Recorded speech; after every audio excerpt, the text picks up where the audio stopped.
चलें डॉक्टर साहब स्टार्ट करते हैं आपका जो है मच अवेटेड चैप्टर एल्केन। ठीक है, तो आज आपका फर्स्ट चैप्टर एल्केन हम लोग स्टार्ट करते हैं। ठीक है, ऑर्गेनिक का हम लोगों ने GOC1 GOC2 कंप्लीट कर लिया है। अब एल्केन से हम लोग यहाँ पे स्टार्ट करते हैं। ठीक है, तो जिन बच्चों ने अभी तक ऑर्गेनिक कुछ भी नहीं पढ़ी है वो कम से कम यहाँ से ऑर्गेनिक स्टार्ट कर दें। ठीक है, जैसे जैसे हम बताते चले जाएं वैसे वैसे इसको पढ़ते चले जाएं। यहाँ से ऑर्गेनिक कंप्लीट ऑर्गेनिक आपको मिलेगी। आपके पास जो भी हम नोट्स आपको प्रोवाइड कर रहे हैं PDF के फॉर्म में, वो कंप्लीट ऑर्गेनिक के नोट्स होंगे। अगर आपने GOC2 नहीं भी पढ़ी है तब भी आपके लिए यहाँ पर कोई दिक्कत होने वाली नहीं है। अगर GOC2 नहीं भी पढ़ी है तब भी यहाँ पर सारे कॉन्सेप्ट आपके नोट्स में हमने प्रोवाइड कर दिए हैं बहुत ही शॉर्ट में। ठीक है, तो यहाँ से हम लोग स्टार्ट करते हैं अपना एल्केन। तो हेडिंग लगा लीजिए आप लोग, एल्केन। ठीक है, चले NCERT के हिसाब से चलेंगे। अब इसमें से जो है वो चीज़ें इसमें से NCERT की एक्सक्लूड कर देंगे जो हम पहले पढ़ा चुके हैं। जैसे आइसोमेरिज्म वाला पोर्शन पूरा हम पहले पढ़ा चुके हैं तो वो यहाँ से एक्सक्लूड हो जाएगी। बाकी NCERT की लाइन टू लाइन हम लोग चलेंगे, NCERT के पैटर्न को ही पूरा फॉलो करके चलेंगे। ठीक है, सबसे पहले हम लोग बात करते हैं एल्केन, और एल्केन में बात करेंगे पेट्रोलियम की। जो हमारे पास पेट्रोलियम होता है, कुछ छोटे छोटे क्वेश्चन ऐसे बन जाते हैं जो आगे बाद में आपको दर्द देते हैं, तो यहीं पे छोटी छोटी बातें करते चले। जो पेट्रोलियम होता है वो मेनली दो चीजों से मिलकर बना होता है। एल्केन होता है और उसमें पैराफिन होती है। क्या होती है बेटा? पैराफिन होती है। एल्केन होती है और उसमें क्या होती है? पैराफिन होती है। पेट्रोलियम होता है। ठीक है, पेट्रोलियम के ऊपर आप लोगों ने देखा होगा गैसेस होती हैं, उसके ऊपर भी कभी कभी क्वेश्चन बन सकता है। NCERT में जो जो दे रखा है वो हम आपको बता रहे हैं।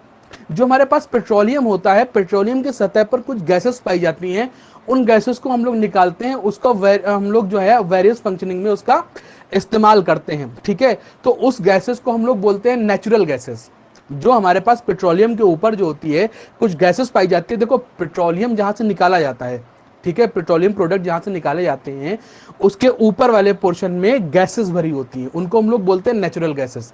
ठीक है, उसमें मेनली नेचुरल गैसेस जो होती है उसमें मेनली क्या पाया जाता है? मीथेन पाया जाता है। ठीक है, अब वो नेचुरल गैसेस कौन कौन सी हो सकती हैं बेटा? वो CNG हो सकती है, LNG हो सकती है,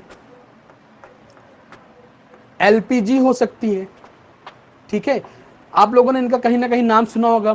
CNG और LPG का तो बहुत नाम सुना होगा। इसको हम लोग बोलते हैं कंप्रेस्ड। CNG हो गई हमारे पास, और LNG हो गई, और LPG हो गई। पहले LPG की बात करते हैं। इसको हम लोग बोलते हैं लिक्विड पेट्रोलियम गैस।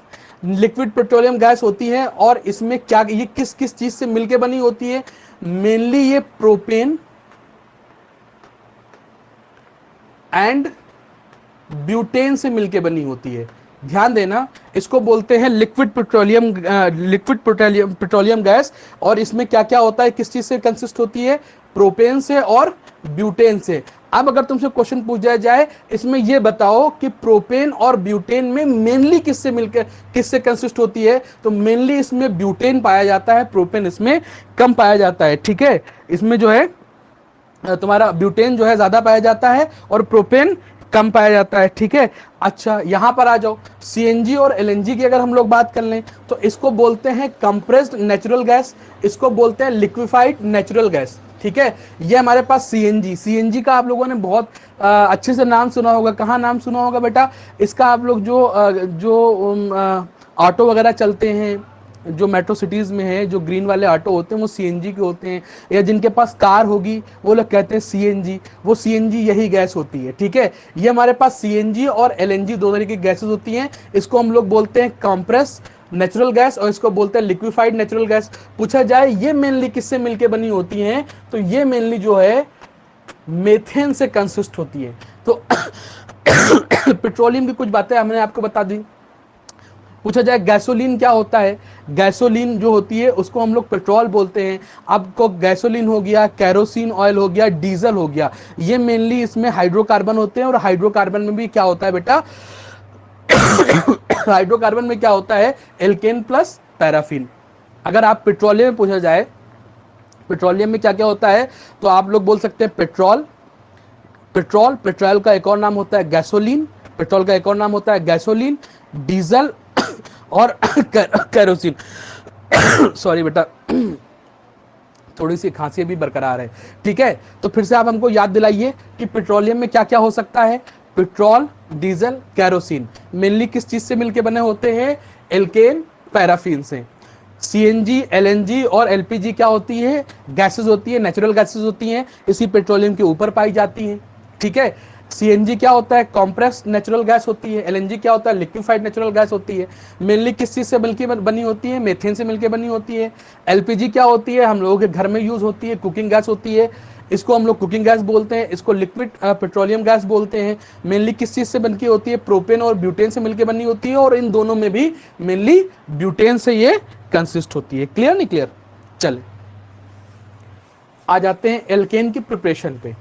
अब देखो हम तुमको 1 बाय 1 करके हेडिंग्स पढ़ाएंगे। यहां से हम प्रिपरेशन, एल्केन की preparation, chemical property, physical property सब हम हेडिंग वाइज पढ़ाते चले जाएंगे। तो सबसे पहली हेडिंग जो आप लोग लगाएंगे वो डी कार्बोक्सिलेशन लगाएंगे। डी कार्बोक्सिलेशन, ठीक है। चीजें एकदम अच्छे से समझते चलो, इसी हेडिंग वाइज हम लोग पढ़ते चलेंगे। डी कार्बोक्सिलेशन की बात करेंगे तो पूछा जाए डी कार्बोक्सिलेशन क्या होता है, तो जहां कहीं पर भी आपको COOH दिख जाएगा आप उसको यहां से रिमूव कर देंगे, हटा देंगे, और उसकी जगह पर आप H लगा देंगे। क्या लगा देंगे, H लगा देंगे। डी कार्बोक्सिलेशन हो गया, ठीक है। यहां पर कार्बोक्सिलिक ग्रुप हटा देते हैं, इसको हम लोग बोलते हैं डी कार्बोक्सिलेशन, ठीक है। चलें एकदम सिस्टमैटिक तरीके से इसको पढ़ते हैं। अब मूड बना लीजिए पढ़ने का, ठीक है, मजा आएगा पढ़ने पे। अच्छा, हम आपसे बार बार कहते हैं कि सिर्फ और सिर्फ आप रिएजेंट याद करें। हम आपको रिएजेंट की वर्किंग पढ़ाएंगे, हम आपको रिएक्शन नहीं पढ़ाएंगे। रिएक्शन तो 50 होती हैं। रिएक्शन अगर आप पढ़ने बैठ गए तो फिर आप रट नहीं पाओगे, लेकिन अगर आपने रिएजेंट की फंक्शनिंग जान ली तो आपके लिए केमिस्ट्री बहुत आसान हो जाएगी, खासतौर पर ऑर्गेनिक केमिस्ट्री। डॉक्टर साहब ये वाला काम कर कौन पाता है? ये वाला काम जो होता है ये करता है हमारे पास सोडा और लाइम, ठीक है। ये NaOH और CaO के मिक्सचर को हम लोग बोलते हैं सोडा लाइम, इसको हम लोग बोलते हैं सोडा लाइम। सोडा लाइम ये काम बड़ी आसानी से कर देता है, और साथ में हीट भी होनी चाहिए, ठीक है। हमारे पास डी कार्बोक्सिलेशन कौन करा सकता है? NaOH और CO का मिक्सचर, और साथ में क्या होनी चाहिए बेटा? हीट होनी चाहिए। क्लियर नहीं क्लियर? होता क्या है पहले आप ये समझ लीजिए। मान लीजिए हमको कहीं पर COOH दिख गया। अब एग्जाम में समझ लेना, एग्जाम में आपको पहले यहां नहीं देखना है, पहले एरो के ऊपर आपको देखना है, एरो के ऊपर क्या लिखा हुआ है, कहीं NaOH और CaO तो नहीं है। अच्छा, पहले इसकी फंक्शनिंग हम करा देते हैं, फिर इसका तरीका भी बताएंगे। देखो क्या हुआ, हमारे पास NaOH होता है, देखो ये हमारे पास एसिड होता है, ये हमारे पास बेस होता है। एसिड बेस की रिएक्शन आपको मालूम है, यहां पर जो बनेगा वो सॉल्ट बन जाएगा। क्या बनेगा बेटा? सॉल्ट बन जाएगा। उसके बाद क्या होता है, फिर हमारे पास जो NaOH होता है और साथ में हीट होती है, वो यहां से क्या करेगा, Na2CO3 के फॉर्म में निकल जाता है। Na2C सोडियम कार्बोनेट के फॉर्म में यहां से बाहर चला जाएगा, और बचेगा क्या, यहां पर हमारे पास R और H बचता है। अब देखो इतनी बड़ी बात को अगर हमको एग्जाम में, देखो नीट में हमारे पास हमको जब रिएक्शंस पूछता है तो जरूरी नहीं है कि हमको पूरी रिएक्शंस पूछे, ये तो हमने पूरी इसकी फंक्शनिंग बता दी। अगर हमको इतनी बात नहीं जाननी है तो सिर्फ और सिर्फ क्या जानना है, सिर्फ और सिर्फ बेटा हमें ये जानना है सिर्फ और सिर्फ हमें ये जानना है कि रिएजेंट हमारे पास क्या है, सोडा लाइम। करता क्या काम है, ये हमारे पास COH को हटा के H लगा देता है, ठीक है। अब जैसे अगर यही रिएक्शन जो हमने लिखी थी, ये हमारे पास RCOOH था, जैसे ही आप इसमें सोडा एंड लाइम देखेंगे, NaOH और CaO, और हीट तो आपको देगा ही देगा, तो आप क्या करेंगे, यहां से CaOH को हटाएंगे और यहां पर क्या लगा देंगे बेटा, H लगा देंगे, आपका प्रोडक्ट तैयार हो गया, ठीक है। आपको मेन प्रोडक्ट जानने की जरूरत होती है। ये देखिए आपके पास ये रिएक्शन हो गई। अब ये रिएक्शन रटने की जरूरत नहीं है, आपको इसकी जो सोडा लाइम है इसकी फंक्शनिंग आनी चाहिए।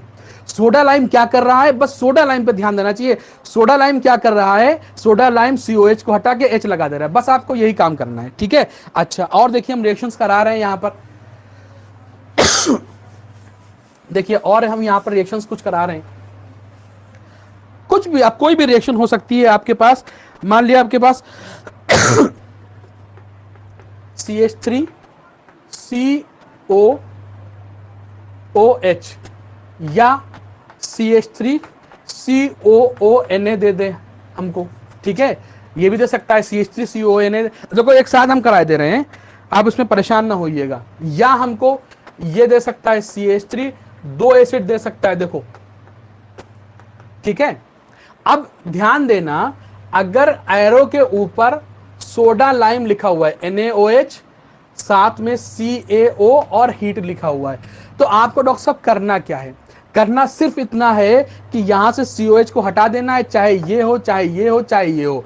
अगर ये होगा तो इसका प्रोडक्ट क्या होगा, यहां से COH को हटा देना है और इसमें एक H लगा देना है, तो ये CH4 बन जाएगा। यहां से अगर देखो, इसको यहां से CONA पूरा हटा देना है।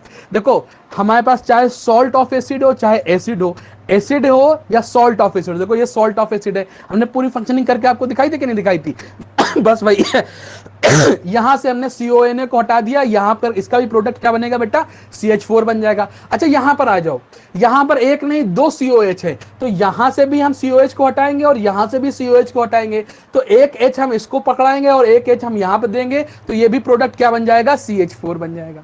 क्लियर नहीं क्लियर, देखा 3 रिएक्शन हमने एक साथ कर ली, लेकिन अब रिएक्शन क्या रखना, हमें रिएक्शन रखने से कोई फायदा है, कोई फायदा नहीं रिएक्शन रखने से, हमको सिर्फ और सिर्फ रिएजेंट मालूम होना चाहिए कि सोडा लाइम डीकार्बोक्सिलेशन कराता है। क्लियर नहीं क्लियर, चलें और कुछ आपको रिएक्शन करा देते हैं हम इसमें। कहीं से भी कोई भी रिएक्शन हो, आपको कुछ भी दिख जाए, आपको कुछ भी दिख जाए, आप बस उठाइए और अपना काम करिए। जैसे आपके पास जो है ये आ जाए C6H4 COOH और यहां पर आ गया OH, C6 या यहां पर ये आ जाए C6H4, ये आ जाए आपका COONA, चाहे सॉल्ट ऑफ एसिड हो या हमारे पास जो है एसिड हो, ठीक है। इसको हम लोग क्या बोलते हैं, इसको हम लोग बोलते हैं सैलिसिलिक एसिड, और ये होता है सोडियम सैलिसिलेट। अच्छा इसको आप लोगों ने अगर पढ़ा होगा तो कहीं ऐसे भी पढ़ा होगा, परेशान मत हो जाइएगा। देखो ऐसे बेंजीन रिंग लगाई होगी और आपने COOH लगाया होगा और यहां पर आपने OH लगाया होगा, यही तो ये है सैलिसिलिक एसिड, ठीक है। हमने क्या किया, यहां पर हमने सोडा लाइम ले लिया NaOH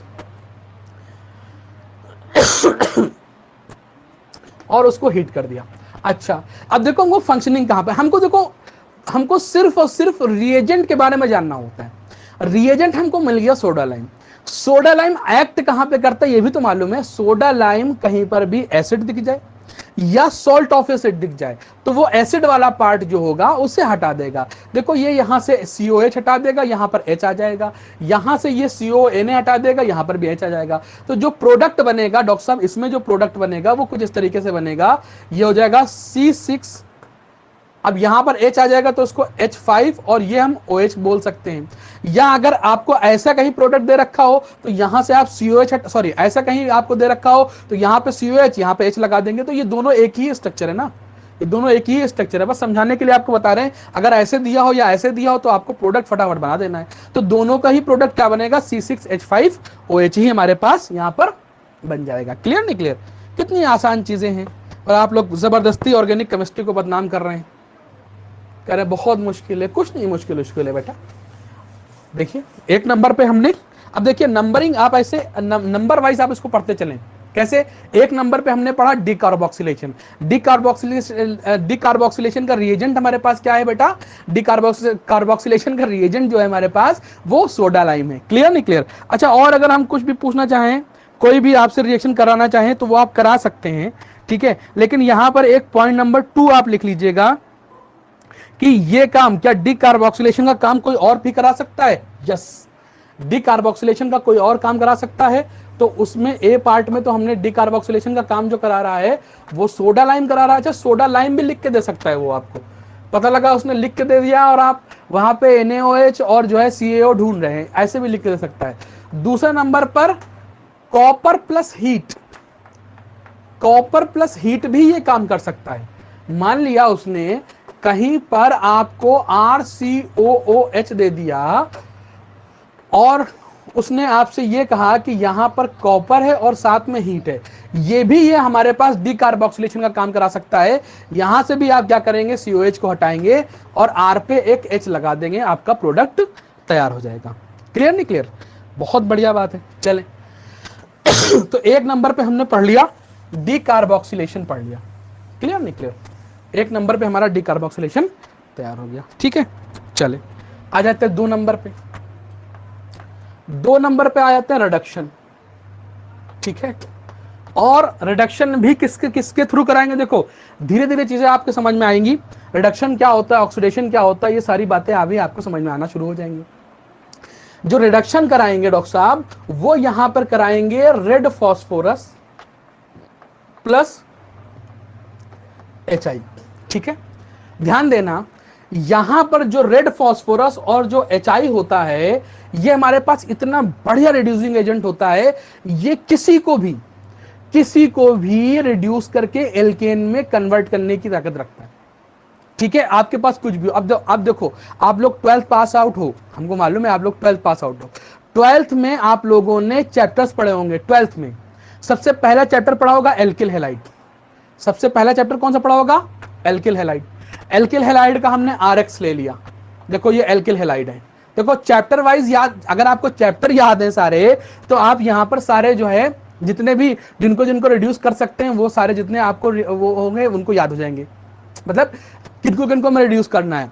ये एल्किल हैलाइड को भी रिड्यूस कर सकता है। चैप्टर वाइज इसलिए बता रहे हैं ताकि आपको आसानी से याद हो जाए।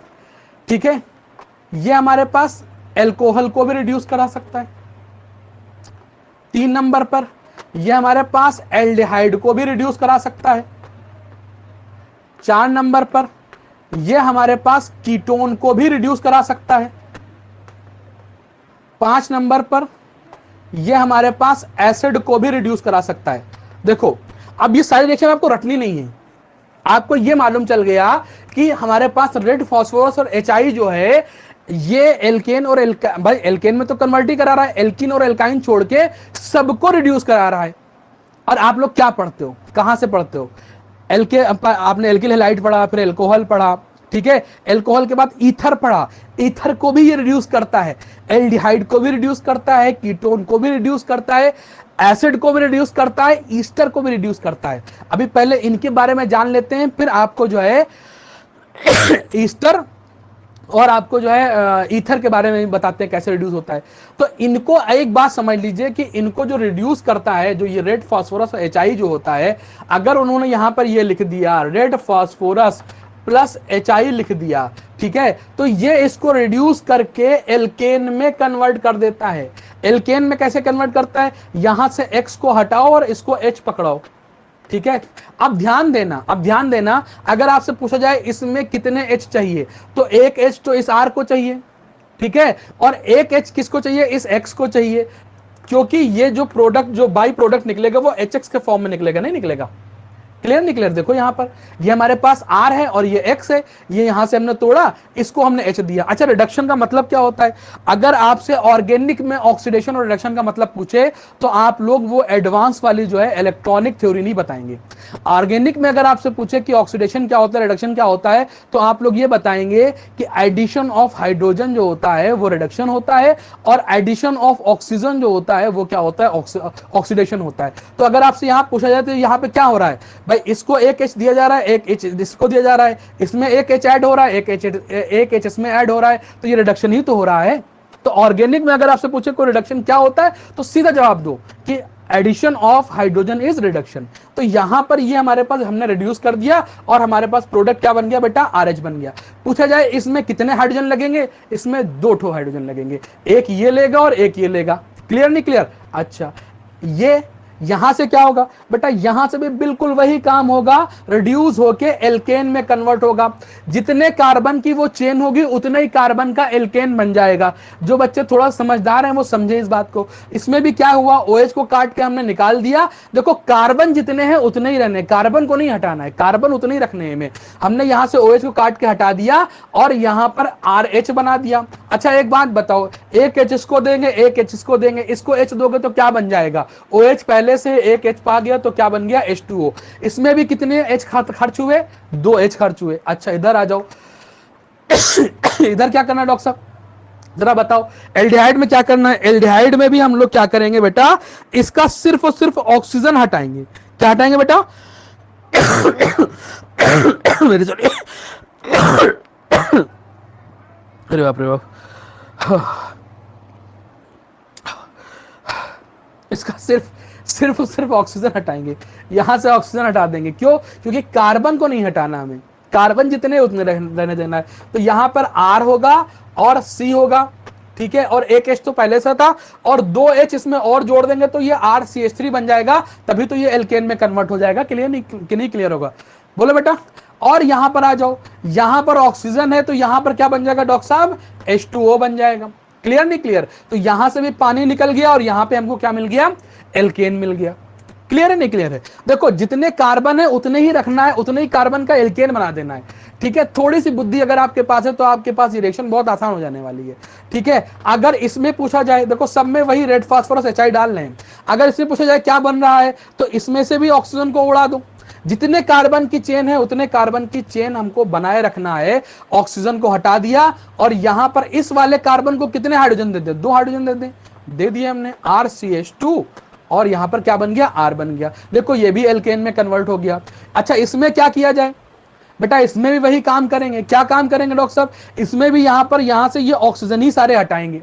अब 2 ऑक्सीजन है, दोनों हटा देंगे, यहां पर प्रोडक्ट क्या बनेगा, देखो RC है, अब इस वाले C में कितने हाइड्रोजन चाहिए, 3, तो ये RCH3 हो गया। साथ में 2 ऑक्सीजन है तो 2 H2O निकलेंगे यहां से, ध्यान देना 2 H2O निकल जाएंगे। क्लियर नहीं क्लियर, तो ये आपके पास कुछ ऐसी रिएक्शन हो गई जिन्हें आपको रटने की कोई भी आवश्यकता नहीं है, रटने की कोई जरूरत नहीं है। अगर रेड फास्फोरस और HI आपको कहीं पर भी दिख जाए तो सीधे आप जितने कार्बन की चेन है उतने कार्बन का एल्केन बना देंगे, चाहे वो एल्किल हैलाइड हो, चाहे वो एल्कोहल हो, चाहे वो एल्डिहाइड हो, चाहे वो कीटोन हो, चाहे वो एसिड हो। क्लियर नहीं क्लियर, बात समझ में आ रही है, चलिए इसे नोट कर लें। ठीक है,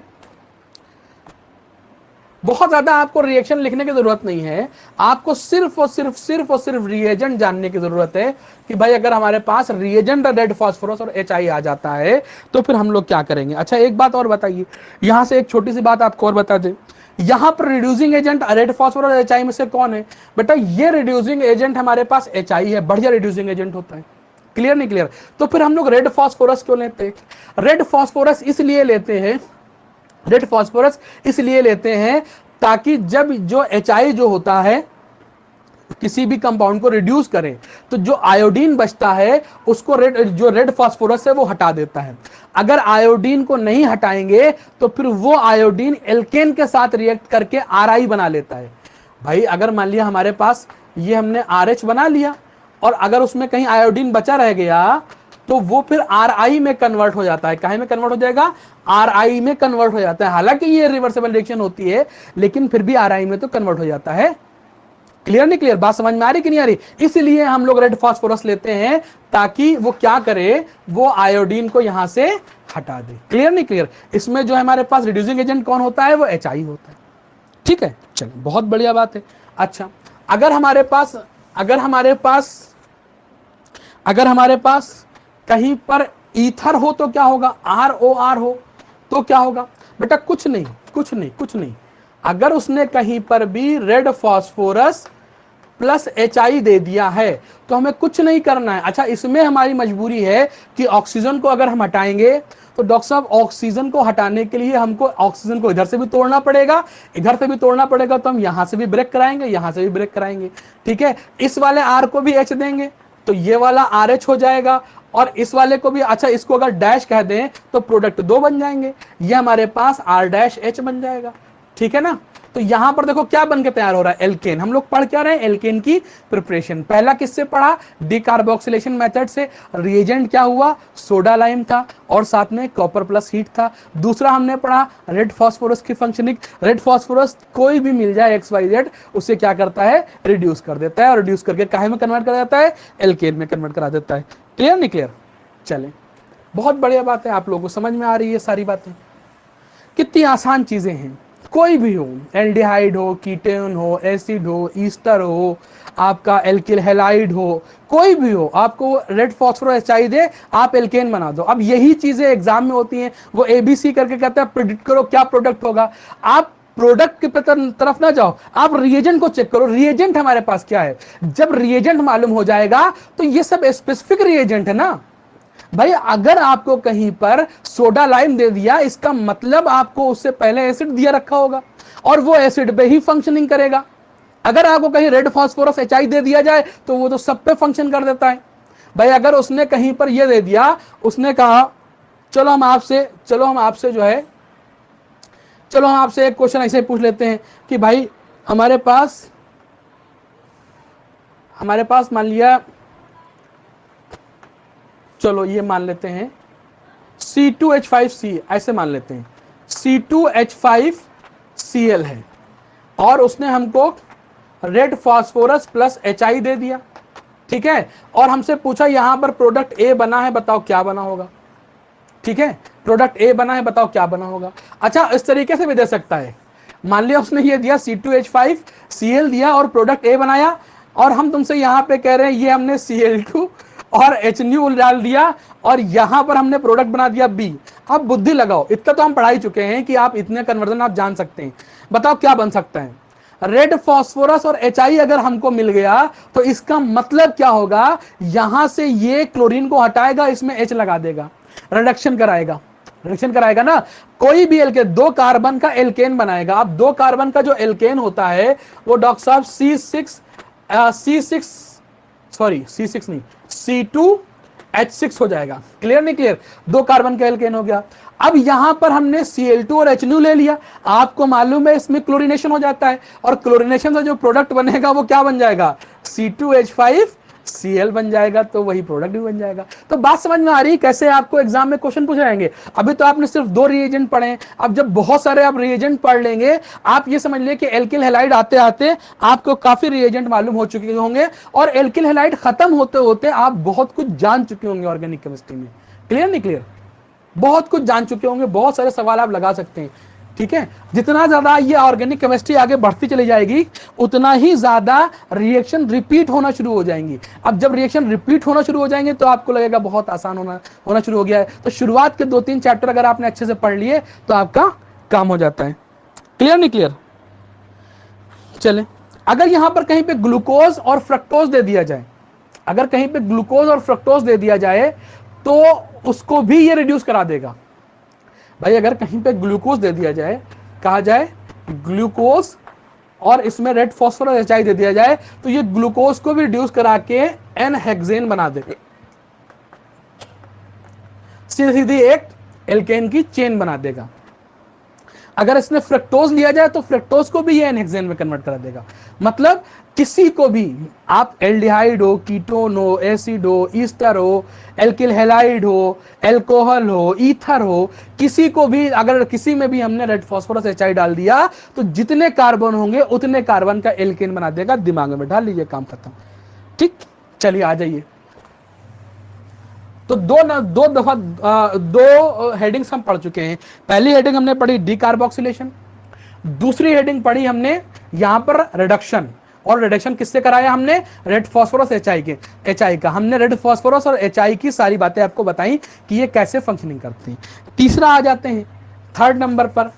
हालांकि ये भी एक रिडक्शन है, इसको बोलते हैं क्लेमेंसन रिडक्शन। जरा एक मिनट रुकिए, हम स्पेलिंग चेक कर लेते हैं। CLEMMEN, CLEMMENSEN। हाँ, स्पेलिंग कहीं गलत हो जाती है तो बड़े मैसेज आना शुरू हो जाते हैं, अरे सर आपने तो स्पेलिंग गलत लिख दी।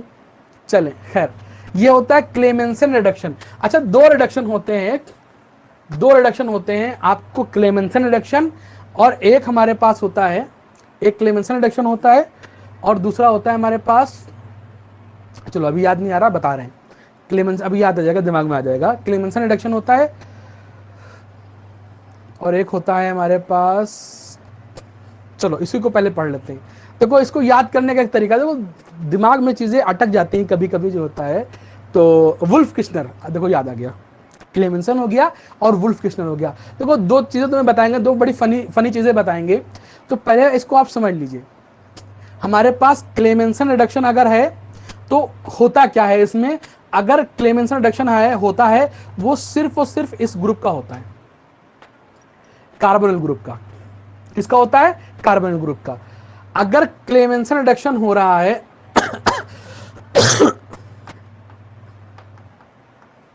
ठीक है, तो ये क्या होता है, इस ऑक्सीजन को हटाता है और यहां पर दो हाइड्रोजन लग जाएंगे बस, ये आपके पास रिडक्शन तैयार हो गया। अगर आपके पास वुल्फ किश्नर रिडक्शन है, वो भी कार्बोनिल ग्रुप पे ही होता है, वो भी कार्बोनिल ग्रुप पे ही होता है। ये नीचे वाला वुल्फ किश्नर है, ऊपर वाला क्लेमेंसन है, हेडिंग दोनों लगा लीजिएगा, Clemmensen reduction and Wolff Kishner reduction. और ये होता है बेस की प्रेजेंस में। चलो NaOH ले लेते हैं, ठीक है। यहां पर भी क्या होता है, यहां पर भी ये ऑक्सीजन हटेगा और हमारे पास इसमें हाइड्रोजन लग जाएगा, मतलब कार्बोनिल ग्रुप जो होता है वो एल्केन में कन्वर्ट हो जाता है, ठीक है। वुल्फ किश्नर हो गया और हमारे पास कौन सा हो गया, ये क्लेमेंसन रिडक्शन। देखो ध्यान देना, इन दोनों को याद करने का बहुत अच्छा तरीका हम तुम्हें बता दे रहे हैं, बड़े मजेदार चीजें।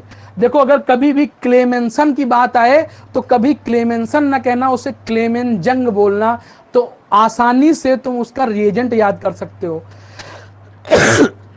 देखो रिएजेंट ही याद करना होता है। अगर आपको कहीं पर भी ZnHg दिख जाए, जंग दिख जाए, तो आप लोग समझ लेना क्लेमेंसन रिडक्शन होना है। और किसका होना है, सिर्फ और सिर्फ carbonyl, C double bond O जहां पे आपको मिल जाए वहां पर आपको ऑक्सीजन हटा के दो हाइड्रोजन लगा देना है, बस यही आपको काम करना है, ठीक है। तो अगर आपको क्लेमेंसन रिडक्शन याद करना है तो कभी उसे क्लेमेंसन ना कहें, उसे क्लेमेंजंग कहें। क्लेमेंजंग कहोगे तो बड़ी आसानी से तुम्हें याद हो जाएगा, क्लेमेंजंग हो गया। क्लियर नहीं क्लियर? दूसरा जो है वुल्फ किश्नर, ये हमारे पास जो होता है वुल्फ, नीचे वाला जो है ये हमारे पास वुल्फ किश्नर रिडक्शन है। देखो इसको याद करने का क्या तरीका, देखो कुछ कुछ तरीके जो हमने अपने पढ़ाई के टाइम पे हमने अपने दिमाग में बैठाने के लिए, देखो कुछ फनी चीजें होनी चाहिए, इससे चीजें दिमाग में अच्छे से बैठ जाती हैं, तो वो हम बताते चलेंगे।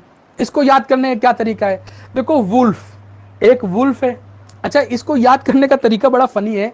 हमने तो अपनी तरफ से एक स्टोरी बनाई थी, तो वो चीज़ें वो दिमाग में बैठ गई थी मेरे, तो वही बच्चों को हम बता देते हैं ताकि बच्चों को भी दिमाग में बैठ जाए। तो कुछ जो ये रिएक्शन, इस तरीके की नेमिंग रिएक्शन होंगी, उसके लिए कुछ कुछ तो हम आपको टिप्स देते चलेंगे। अगर आपको वुल्फ किश्नर कहीं सुनने को मिले तो आप इसमें एक स्टोरी समझिएगा कि दो दोस्त थे, वो जंगल गए। अब नाम हम यहाँ इतने बड़े प्लेटफॉर्म से हम नहीं किसी का ले सकते, क्लास में होता तो हम नाम भी ले लेते, बाकी आप अपनी तरफ से किसी को इमेजिन कर ले, ठीक है। दो लड़के थे, वो कहीं जंगल गए, जंगल में रास्ते में उसे मिला वुल्फ, भेड़िया, ठीक है। उस भेड़िया, वो जब भेड़िया मिला तो भेड़िया ने उसे डराया, और डराने के बाद जो है उससे कहा हम तुम्हें खा जाएंगे। तो दोनों लड़के हमारे डर के हाथ पर जोड़ने लगे कि यार सर बताइए हम ऐसा क्या करें कि आप हमें ना खाएं। तो उसने कहा कि आप एक दूसरे को किस करें, और दोनों नर थे भाई, दोनों लड़के थे, दोनों नर थे ना।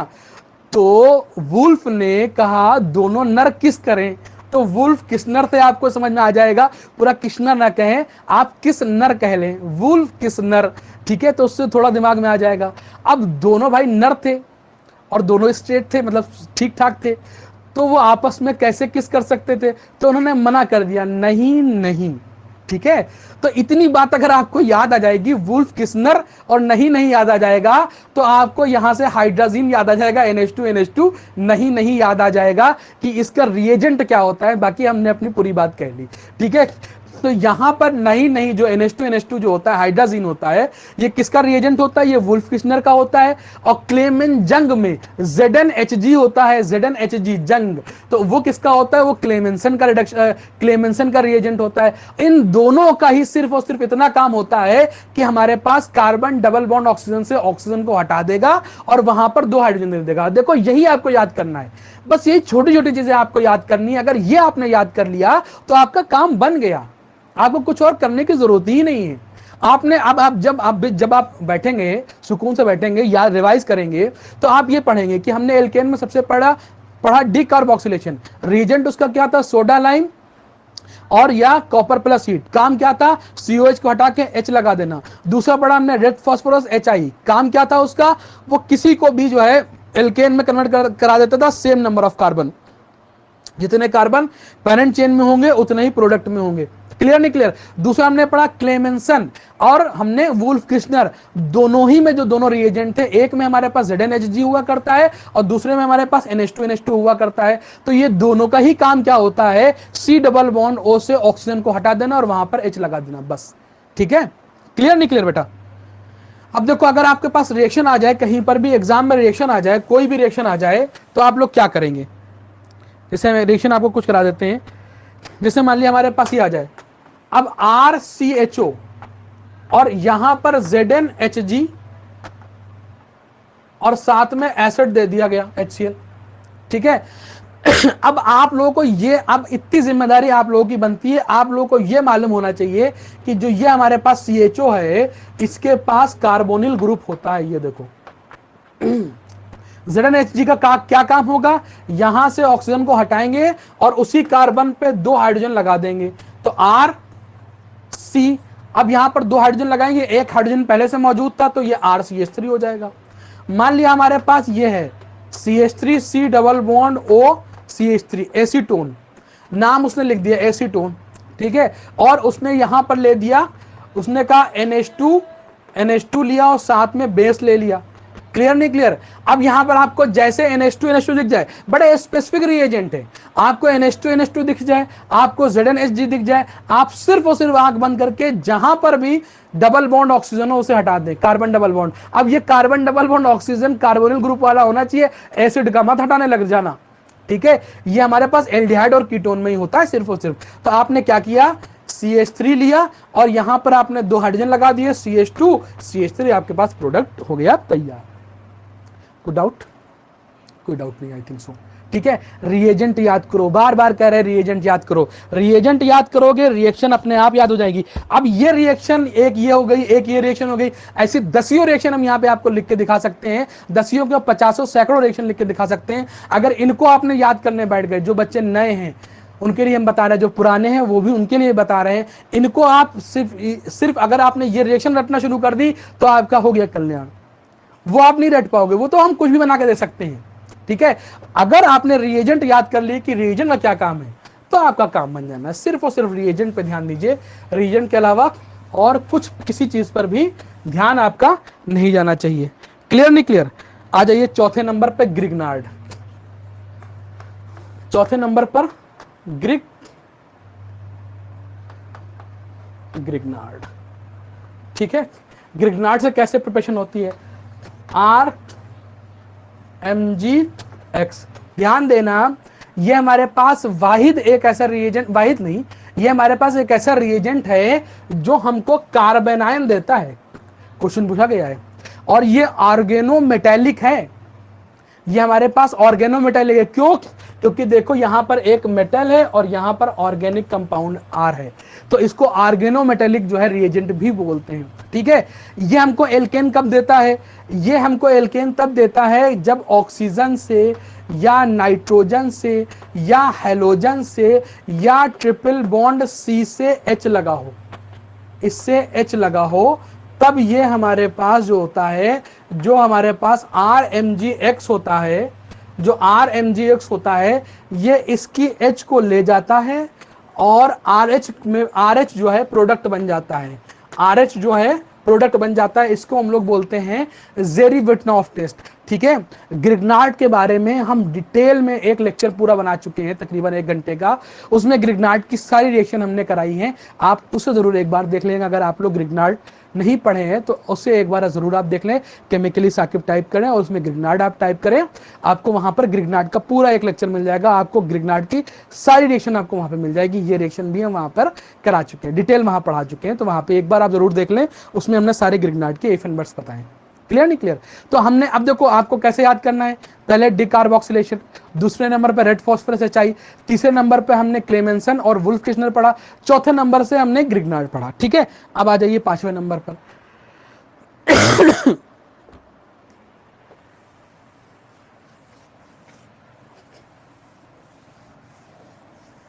आ जाइए 5वें नंबर पर। 5वें नंबर पर जो हेडिंग है वुड्स एंड फ्रैंकलिन।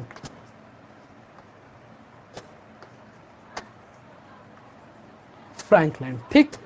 अच्छा, ध्यान देना, वुड्स, अब देखो हम लोग क्या कर रहे हैं, एल्केन बना रहे हैं। कैसे कैसे बनाया हमने? सबसे पहले हमने किससे बनाया? डिकार्बोक्सिलेशन से, रेड फास्फोरस एचआई से बनाया, फिर हमने क्लेमेंसन से बनाया, और हमने वुल्फ किशनर से बनाया, फिर हमने ग्रिग्नार्ड से बनाया, और 5वें नंबर पे हम आ रहे हैं वुड्स और फ्रैंकलिन।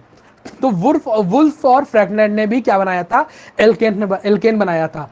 वुड्स ने एक मेटल लिया, वो लिया सोडियम, और फ्रैंकलिन ने एक मेटल लिया, वो लिया जेडन। और वुड्स ने जो लिया वो सोडियम के साथ ईथर भी लिया, ड्राई ईथर। ठीक है, अब ये ड्राई ईथर का क्या चक्कर है बेटा?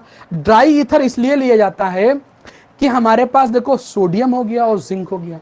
ठीक है, ये दोनों ही एक्टिव मेटल होते हैं। जो सोडियम होता है वो एक्टिव मेटल होता है। ठीक है, आप लोग एक पोएम है मेरी, उस पर सोडियम का हमने जिक्र किया है, केमिस्ट्री के ऊपर पोएम है, जाके आप लोग हमारे चैनल पे देखेंगे जाके तो आपको मिलेगी वो पोएम, उसमें भी हमने बताया है। तो सोडियम इतना ज़्यादा रिएक्टिव होता है, इतना ज़्यादा रिएक्टिव होता है कि अगर उसे कहीं पानी मिल जाए, ये सोडियम का अगर हमने पीस लिया और पानी में डाल दिया, जैसे ही पानी में डालेंगे ये पॉप ऑफ हो जाता है, एकदम एकदम बाहर की तरफ निकल के आता है, इतना फास्ट रिएक्ट करता है। ठीक है, पॉप ऑफ हो जाता है, एकदम बाहर की तरफ भागते रहेगा। अगर आप लोगों को न समझ में आए तो गूगल कर लीजिएगा सोडियम वाटर, तो आपको उसमें कई सारे ऐसे जो हैं केमिस्ट हैं जो जिन्होंने ये काम करके दिखाया है, सोडियम के पीस पानी में डाल के फेंक के दिखाया है कि किस तरीके से वो बाहर निकलता है। तो सोडियम को अगर कहीं पर भी वाटर मिल जाए तो पॉप ऑफ हो जाता है, उसमें आग लग जाती है। अगर उससे कहीं मॉइस्चर मिल जाए तो वो मॉइस्चर के साथ भी यही काम कर सकता है। तो हम लोग अगर सोडियम का इस्तेमाल कर रहे हैं तो हमें वहां पर ऐसी जगह पे करना पड़ेगा जहां पर मॉइस्चर ना हो, इसीलिए हम ड्राई ईथर लेते हैं। ड्राई ईथर क्या करता है कि एटमॉस्फेयर की मॉइस्चर को एब्जॉर्ब कर लेता है। जब मॉइस्चर नहीं बचती है तब उसमें हम सोडियम डालते हैं ताकि सोडियम मॉइस्चर से ना रिएक्ट करे। क्लियर नहीं क्लियर? बात समझ में आ रही? सारी बातें समझ में आ रही हैं? देखो वुड्स ने क्या लिया? सोडियम लिया, और फ्रैंकलिन ने क्या लिया? जिंक लिया। ठीक है, इन लोगों ने क्या किया, जो हमारे पास अच्छा हाँ, इन दोनों ही रिएक्शन, ये दोनों ही जो हमारे पास साइंटिस्ट थे, वुड्स और फ्रैंकलिन ने ये रिएक्शन किससे कराई? अपने मेटल की एल्किल हैलाइड से कराई। किससे कराई बेटा? एल्किल हैलाइड से कराई। ठीक है, अब यहां पर चाहे सोडियम ले या जिंक ले, प्रोडक्ट दोनों में एक ही बनना है, बस नाम अलग अलग हो गया। अगर सोडियम लिया जाएगा तो उसे हम वुड्स कहेंगे, अगर जिंक लिया जाएगा तो उसे फ्रैंकलिन कहेंगे। इससे जो बनता है बेटा, वो बनता है फ्री रेडिकल। ठीक है, अब ये आर फ्री रेडिकल बना, ये आर फ्री रेडिकल अपने ही जैसा कोई दूसरा फ्री रेडिकल ढूंढेगा और और एल्केन में कन्वर्ट हो जाएगा। तो पूछा जाए वुड्स और फ्रैंकलिन कहां एक्ट करते हैं? ये करते हैं एल्किल हैलाइड पे। किस पे करते हैं बेटा? एल्किल हैलाइड पे। एल्किल हैलाइड को काहे में कन्वर्ट कर देते हैं? एल्केन में कन्वर्ट कर देते हैं। अगर उसमें सोडियम लिया गया, सोडियम के थ्रू एल्केन में कन्वर्ट कराया गया तो उसे हम लोग बोलेंगे वुड्स रिएक्शन। जेडन के थ्रू कराया गया तो उसे हम लोग बोलेंगे फ्रैंकलिन रिएक्शन। किस इंटरमीडिएट के थ्रू होता है बेटा? इसमें जो है क्या बनता है बेटा? फ्री रेडिकल बनता है, और फ्री रेडिकल के थ्रू होता है। अच्छा, इससे जो बनता है वो सिमेट्रिकल एल्केन बनता है। बड़ी इंपॉर्टेंट चीज, इससे जो बनता है वो सिमेट्रिकल एल्केन बनता है। जो एल्किल हैलाइड होगा वो अपने जैसा ही एल्किल हैलाइड ढूंढेगा। सिमेट्रिकल जो बनता है, क्या कैसे बनता है बेटा? सिमेट्रिकल बनता है। जरा देखिए कैसे, एग्जाम्पल लेते हैं इसके, कुछ एग्जाम्पल लेते हैं। जैसे मान लिया ये ले लिया हमने CH3 CH2 CH2X। अगर आपको कहीं पर भी सोडियम या Zn, अब देखो कॉम्बो होता है, हर रिएजेंट का अपना एक कॉम्बिनेशन होता है। पहले नंबर पर हमने पढ़ा डिकार्बोक्सिलेशन कहां होता है। देखो रिएजेंट क्या है हमारे पास, सोडा लाइम, एक्ट कहां करता है, एसिड और सॉल्ट ऑफ एसिड पे। कॉम्बिनेशन बना नहीं बना, तो आप रिएजेंट चेक करो और फिर उसके बाद एसिड ढूंढना शुरू कर दो, सॉल्ट ऑफ एसिड ढूंढना शुरू कर दो। आपको रेड फॉस्फोरस HI दिख जाए, आपको उसके लिए आपके पास कई सारे ऑप्शन है, वो बहुत जगह पे एक्ट कर सकता है, वो हमने बता दिया कहां पे एक्ट कर सकता है, ध्यान दीजिए। उसके बाद 3 नंबर पे क्लेमेंसन और हमने वुल्फ किश्नर। जैसे ही क्लेमेंसन या वुल्फ किश्नर का आपको रिएजेंट दिखाई दे, कौन कौन सा होगा, क्लेमेंजंग ZnHg, वुल्फ किश्नर नहीं NH2 जैसे ही आपको दिखाई दे आप एल्डिहाइड या कीटोन ढूंढना शुरू कर दो। ठीक है, जैसे एल्डिहाइड कीटोन ढूंढोगे, आपको बताया वहां पे क्या करना है, आपको ऑक्सीजन हटा के 2 हाइड्रोजन लगा देना है, बस यही काम करना है।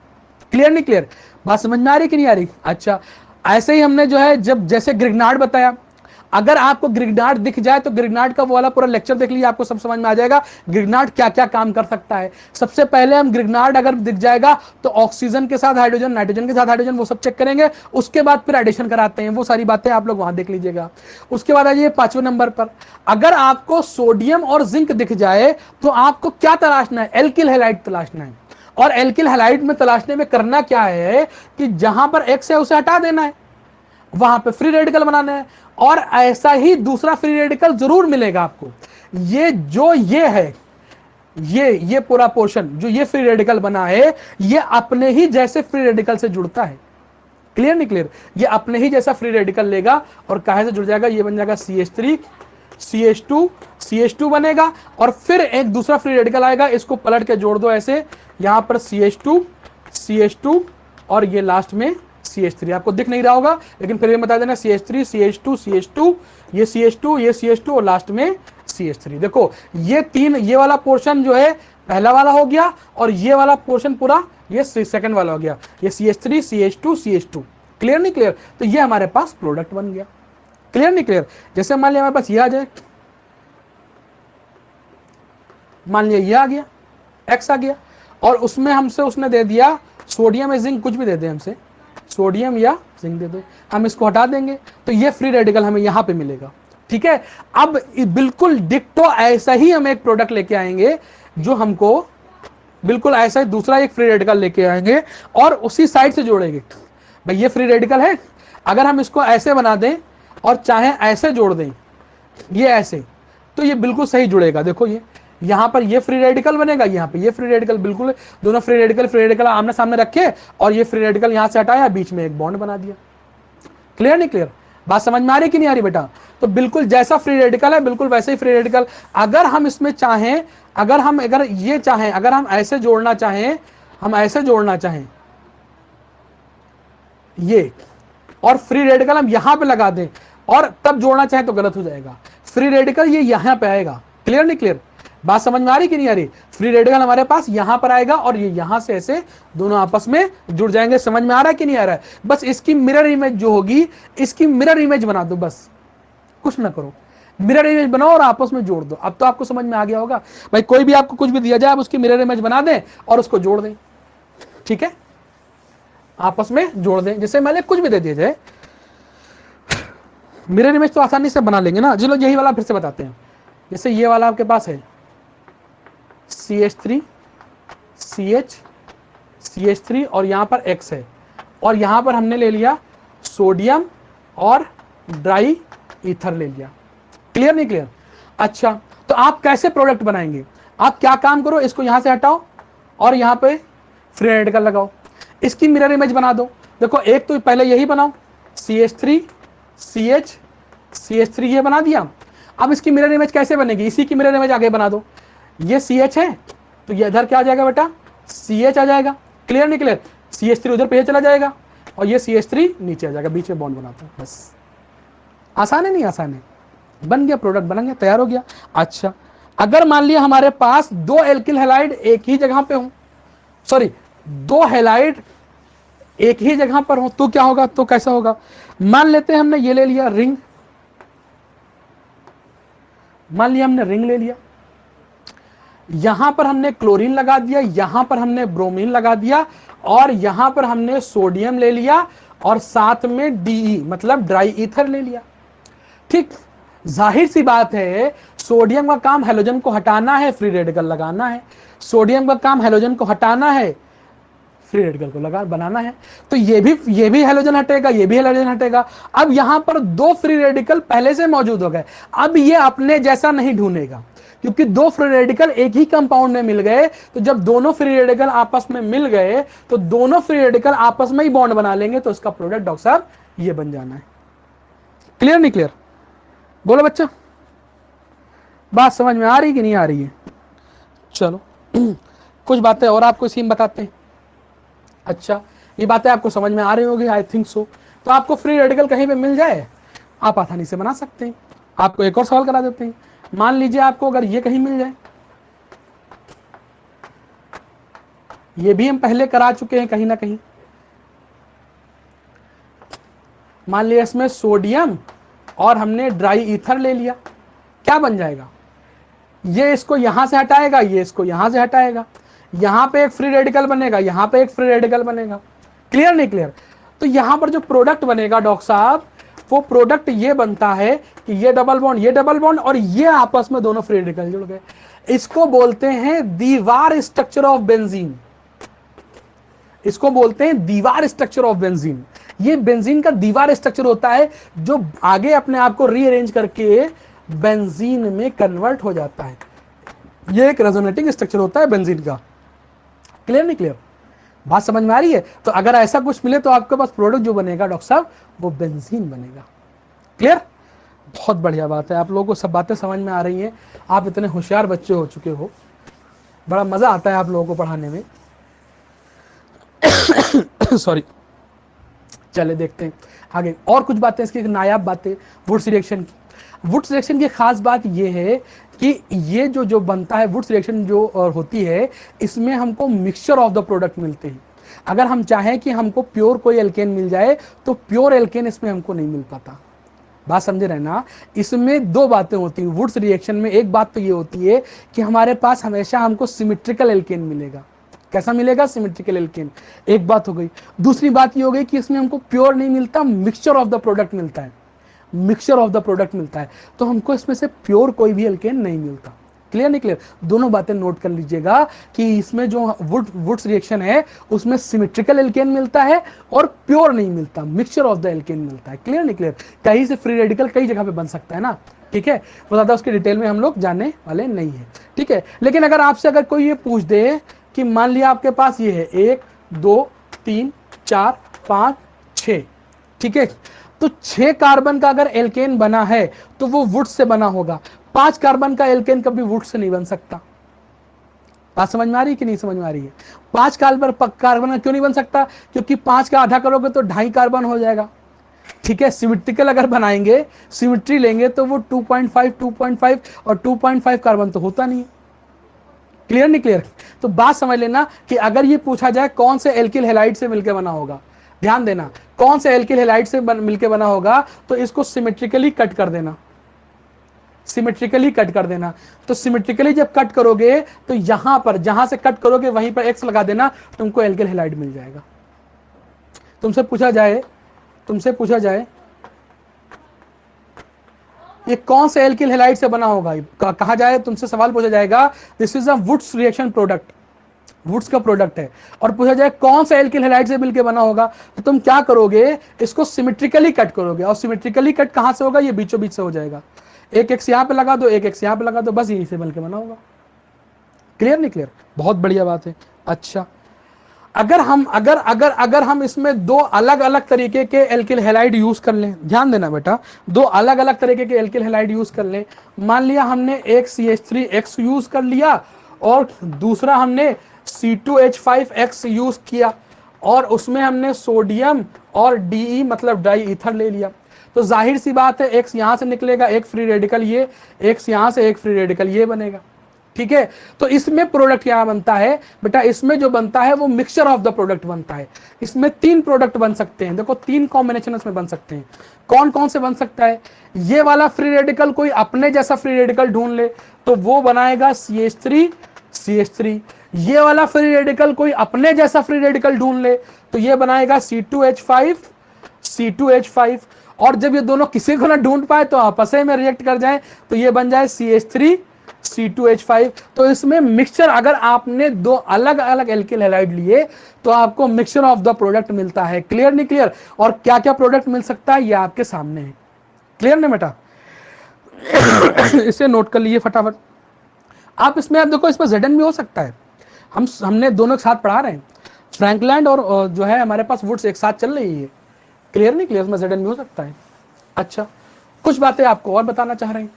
क्या बातें हैं जरा देखिएगा बेटा। अगर हम आपसे पूछें, कि अगर हम इसमें जो है एराइल हैलाइड ले लें, अभी तक हम एल्किल हैलाइड ले रहे थे, अब एराइल हैलाइड ले लें और सोडियम प्लस डाई ईथर ले लें, ठीक है, तो इसमें प्रोडक्ट क्या बनेगा? जाहिर सी बात है प्रोडक्ट तो वही बनेगा, X को हटाएंगे और ये दोनों आपस में जुड़ जाएंगे, ये हो जाएगा C6H5 बॉन्ड C6H5, उल्टा करके जोड़ दें ऐसे, H5 और C6। क्लियर नहीं क्लियर? तो आपको समझ में आ जाएगा, बट इसका नाम चेंज हो जाएगा, इसका नाम चेंज होगा। अब इसको हम वुड्स नहीं कहेंगे, इसको हम बोलते हैं फिटिग रिएक्शन। क्या बोलते हैं? फिटिग रिएक्शन। ध्यान देना, फिटिग रिएक्शन। वुड्स और फिटिग रिएक्शन में क्या फर्क है? वुड्स अलग, फिटिग अलग। वुड्स रिएक्शन और फिटिग रिएक्शन में क्या फर्क है? अगर हमने एल्किल हैलाइड लिया तो हमारे पास वो वुड्स रिएक्शन। अगर हम एराइल ले रहे हैं, एराइल का मतलब C6H5 मतलब बेंजीन रिंग वाला कोई ले रहे हैं, एराइल हैलाइड ले रहे हैं तो उसको हम फिटिग रिएक्शन बोलते हैं। क्लियर नहीं क्लियर? प्रोडक्ट बिल्कुल डिक्टो वही बनेगा जो उसमें और उसमें बना था, जैसे उसमें बना था वुड्स में बना था, और कुछ नहीं इसमें होना है। क्लियर नहीं क्लियर? अच्छा, अगर हम एक एराइल ले लें, एक हम एल्किल ले लें और एक हम एराइल ले लें, एक हम एल्किल ले लें और एक हम एराइल ले लें, तो क्या हमारे पास प्रोडक्ट बनेगा? जो बनता है वही बनेगा। X को हटाएंगे, ये फ्री रेडिकल X को हटाएंगे, यहां पर ये जुड़ जाएगा, ये C6H5 CH3 हो जाएगा। प्रोडक्ट तो बिल्कुल जैसा आप एक्सपेक्टेड था वो बनेगा, बस नाम इसका चेंज हो जाएगा। देखो, एक हमने लिया वुड्स वाला, एक हमने लिया फिटिग वाला, तो इन दोनों को मिला के बोलते हैं वुड्स फिटिग रिएक्शन। तो कोई बहुत भारी नहीं है, नाम 3 अलग अलग है, कॉन्सेप्ट तीनों का एक है। वुड्स रिएक्शन में एल्किल हैलाइड लेते हैं, फिटिग रिएक्शन में एराइल हैलाइड लेते हैं, और वुड्स फिटिग में एल्किल भी लेते हैं और एराइल भी लेते हैं, मिला के लेते हैं। क्लियर नहीं क्लियर? देखो यहां पर टॉल्वीन बन गया, टॉल्वीन बन गया। एक छोटा सा क्वेश्चन, अगर हमको प्योर टॉल्वीन चाहिए तो क्या वुड्स फिटिग रिएक्शन से बन जाएगा? नहीं, प्योर टॉल्वीन जो है वुड्स फिटिग रिएक्शन से नहीं बनता। प्योर टॉल्वीन अगर हमने बनाना है तो वो हमको ग्रिग्नार्ड से बनाना है। अगर तुमसे पूछा जाए प्योर टॉल्वीन हम कैसे बना सकते हैं, तो वो हम ग्रिग्नार्ड से बना सकते हैं, वुड फिटिग से हम नहीं बना सकते। क्लियर नहीं क्लियर? क्योंकि जाहिर सी बात है इसमें जो मिलेगा वो हमको मिक्सचर ऑफ द प्रोडक्ट मिलेगा। क्या मिलेगा बेटा? मिक्सचर ऑफ द प्रोडक्ट मिलेगा। क्लियर नहीं क्लियर? बात समझ में आ रही है? बहुत बढ़िया बात है। चले इसे फटाफट नोट करें, हम आगे बढ़ते हैं।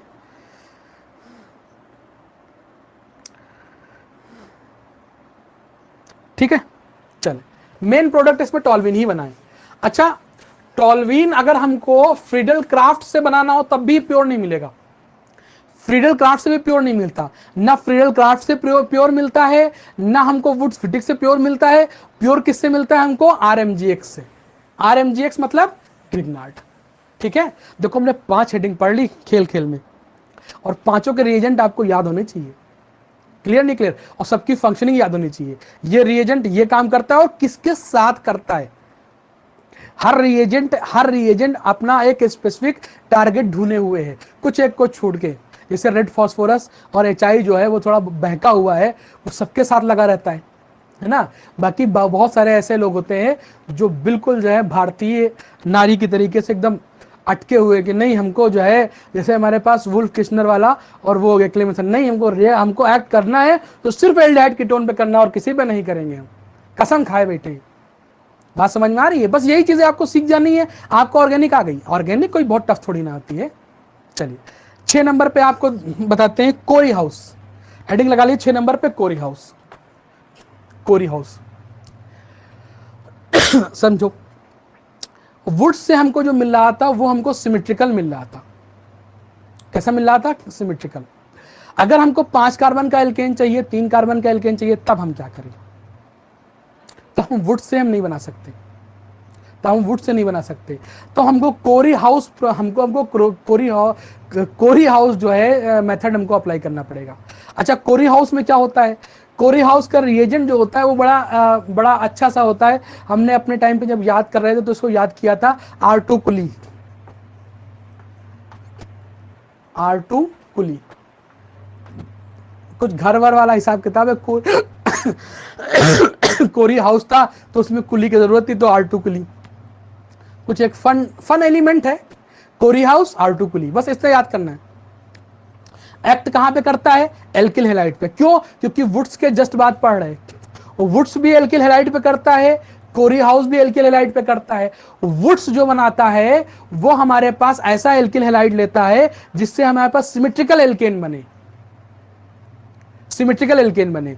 यहां पर हम अनसिमेट्रिकल एल्केन भी बना सकते हैं। ठीक है, साथ में क्या होता है बेटा? RX होता है, और जो प्रोडक्ट होता है बहुत मुश्किल नहीं होता। देखो इसका रिएजेंट क्या है? R2 कुली। ठीक है, इसका प्रोडक्ट क्या होता है बेटा? R2 कुली। ठीक है, इसका नाम क्या होता है? Lithium di alkyl cuprate. इसका नाम क्या होता है बेटा? Lithium di alkyl cuprate. ठीक है, इसका नाम क्या होता है? Lithium di alkyl cuprate. ठीक है, आप अपने मन में बैठा लीजिए, कोरी हाउस R2 कुली, कोरी हाउस R2 कुली, 2-3 बार कहेंगे आपको तुरंत याद आ जाएगा R2 कुली, R2 कुली, R2 कुली। ठीक है, तो R2 कुली आ गया। इसमें प्रोडक्ट कैसे? देखो, अच्छा इसको हम R डैश कह देते हैं, ध्यान देना। प्रोडक्ट कैसे बनता है? इसका R निकालो, इसका R डैश निकालो, तो R डैश बन जाता है। फिर क्या बचा? यहां पर एक R बचा और कॉपर बचा, तो इसको लिख लो कॉपर, और उस वाले R को लिख लो। फिर क्या बचा? यहां पर लिथियम बचा, यहां पर X बचा, लिथियम LiX हो जाएगा, प्रोडक्ट तैयार। तो ये हमारे पास एल्केन बन गया। अब हमको चाहे जो चाहिए, जैसा भी चाहिए, हम यहां पे एल्किल हैलाइड ले सकते हैं। यहां पर हम उसी हिसाब से हम जो है यहां पर डाइएल्किल ले लेंगे। मान लीजिए यहां पर CH3 हमने ले लिया, अब यहां पर हम कुछ भी ले सकते हैं।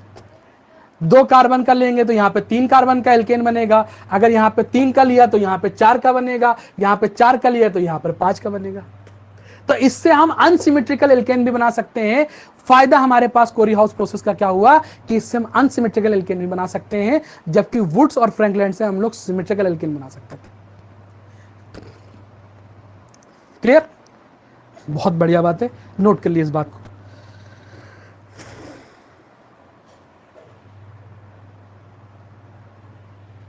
अच्छा, एक छोटी सी बात और, क्या इसमें हम लोग प्योर एल्केन बना सकते हैं? नहीं, प्योर तो यहां पर भी नहीं बनेगा। अगर प्योर और अनसिमेट्रिकल बनाना है, प्योर और सिमेट्रिकल बनाना है तब भी ग्रिग्नार्ड, प्योर और अनसिमेट्रिकल बनाना है तब भी ग्रिग्नार्ड। ठीक है, ना हमको वुड्स वाला प्योर देता है, ना हमको कोरी हाउस वाला प्योर देता है। बात समझ में आ रही कि नहीं आ रही है? चलिए 7वें नंबर की हेडिंग आपको हम लगा देते हैं, 7वें नंबर की, कॉल्बेस इलेक्ट्रोलिसिस। Kolbe electrolysis.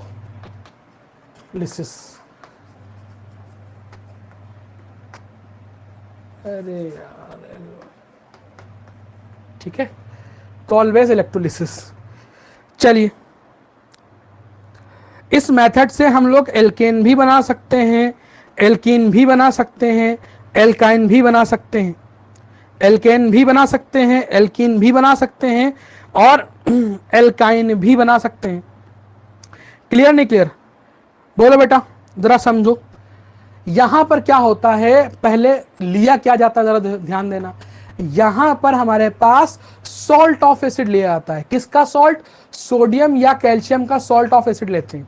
ठीक है, जैसे हमारे पास CH3COONA है, CH3COONA है, ये हमारे पास सोडियम सॉल्ट ऑफ एसिड है।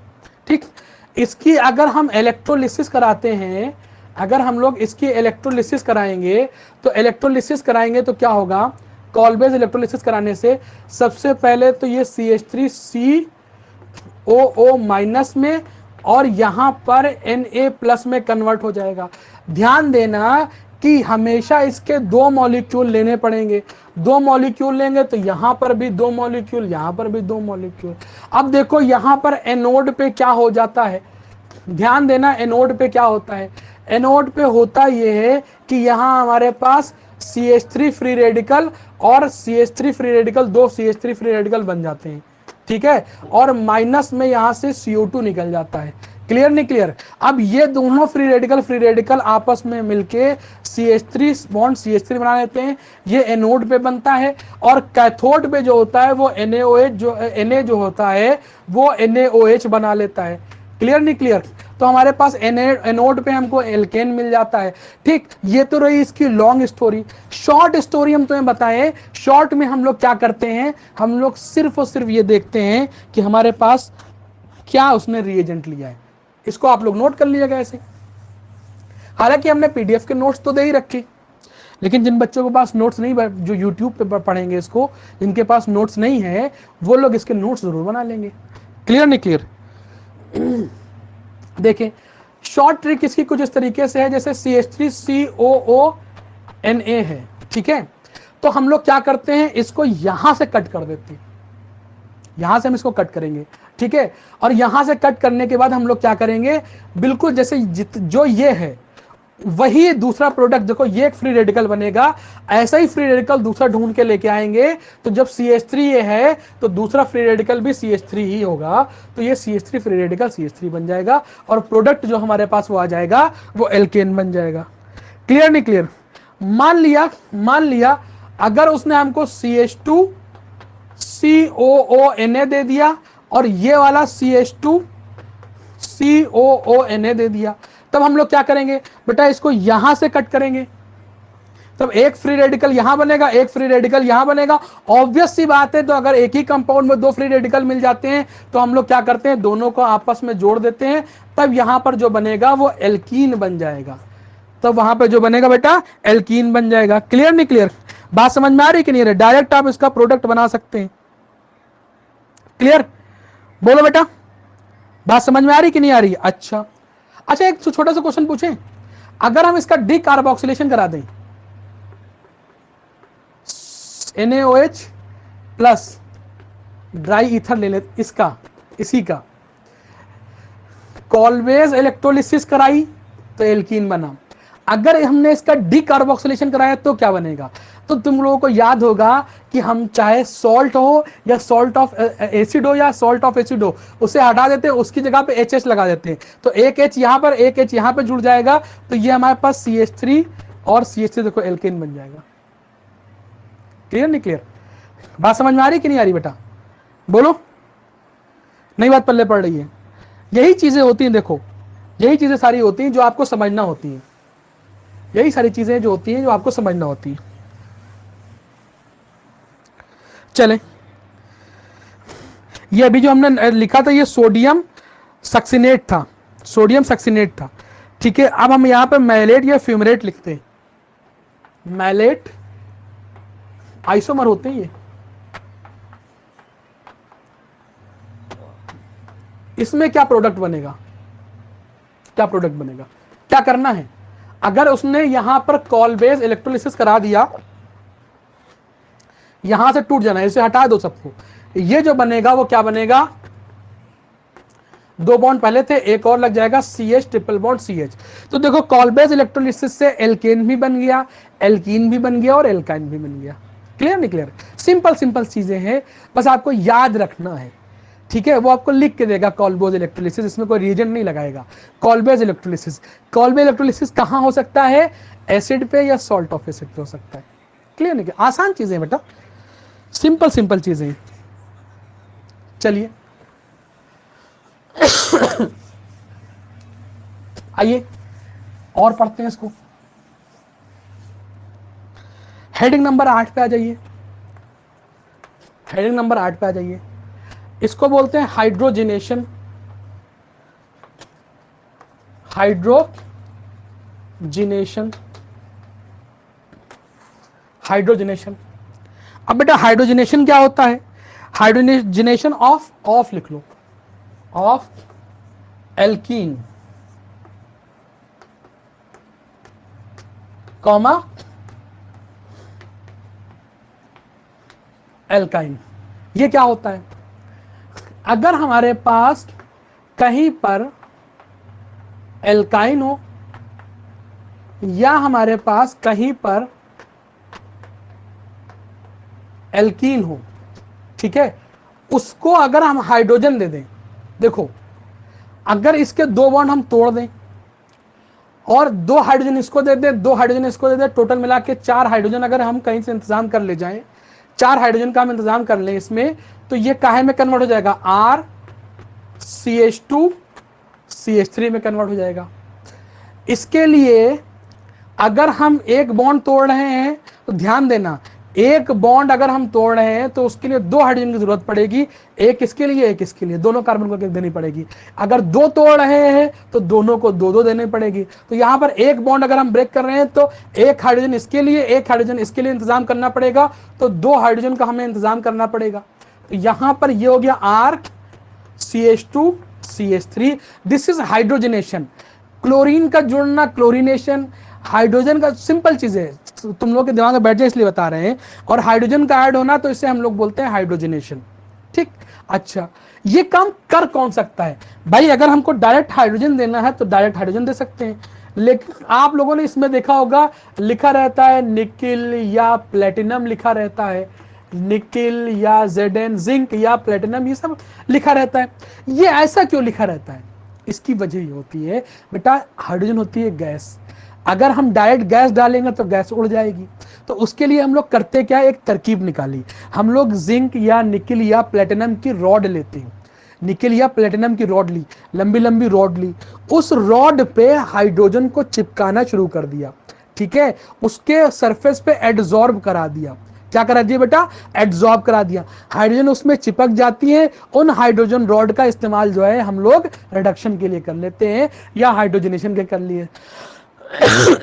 जो हाइड्रोजन चिपक रही है, इस प्रोसेस को हम लोग बोलते हैं ऑकुलेशन। इस प्रोसेस को हम लोग क्या बोलते हैं बेटा? ऑकुलेशन बोलते हैं। क्या बोलते हैं? ऑकुलेशन बोलते हैं। क्लियर नहीं क्लियर? बात समझ में आ रही कि नहीं आ रही है? तो हाइड्रोजनेशन कराना है तो हाइड्रोजनेशन किसके प्रेजेंस में कराएंगे? निकिल या प्लेटिनम की रॉड लेते हैं, वो रॉड नहीं होती है, उसके ऊपर हाइड्रोजन चिपकी हुई होती है। बात समझ में आ रही है? उस हाइड्रोजन के चिपकने के इस प्रोसेस को हम लोग बोलते हैं ऑकुलेशन। क्या बोलते हैं बेटा? ऑकुलेशन। कहीं पे लिख लीजिएगा, इसको क्या बोलते हैं? ऑकुलेशन बोलते हैं। ठीक है, इसके ऊपर हाइड्रोजन चिपकी हुई है, हाइड्रोजन यहाँ पे हमको जरूरत थी, इसको दो पकड़ाई, एल्केन में कन्वर्ट कराया, इसको एक पकड़ाया, एल्केन में कन्वर्ट कराया। तो एल्कीन और एल्काइन से भी हम एल्केन को बना सकते हैं। इसे फटाफट नोट कर लीजिए, ठीक है। अच्छा, इसकी डिटेलिंग जो है हम लोग करेंगे कहां पर? उसमें क्या बोलते हैं तुम्हारा एल्कीन वाले चैप्टर में, इसमें और अच्छे से पढ़ेंगे कहां पर जो है कहां पर जो है उसमें ब्रिज रिडक्शन जो होगा, और वो तुम्हारा वो जो लिंडार कैटलिस्ट होता है, वो सारी बातें वहां पे करेंगे। ठीक है, ये तो आपने कर लिख लिया। अब 9 नंबर पे आ जाइए कार्बाइड से, 9 नंबर पे आ जाइए कार्बाइड। कार्बाइड कार्बाइड ठीक, कार्बाइड हमारे पास 3 तरीके के होते हैं। एक को हम लोग बोलते हैं मेथेनॉइड, 3 तरीके के होते हैं, और दूसरे को हम लोग बोलते हैं प्रोपोलाइड या एलोलाइड।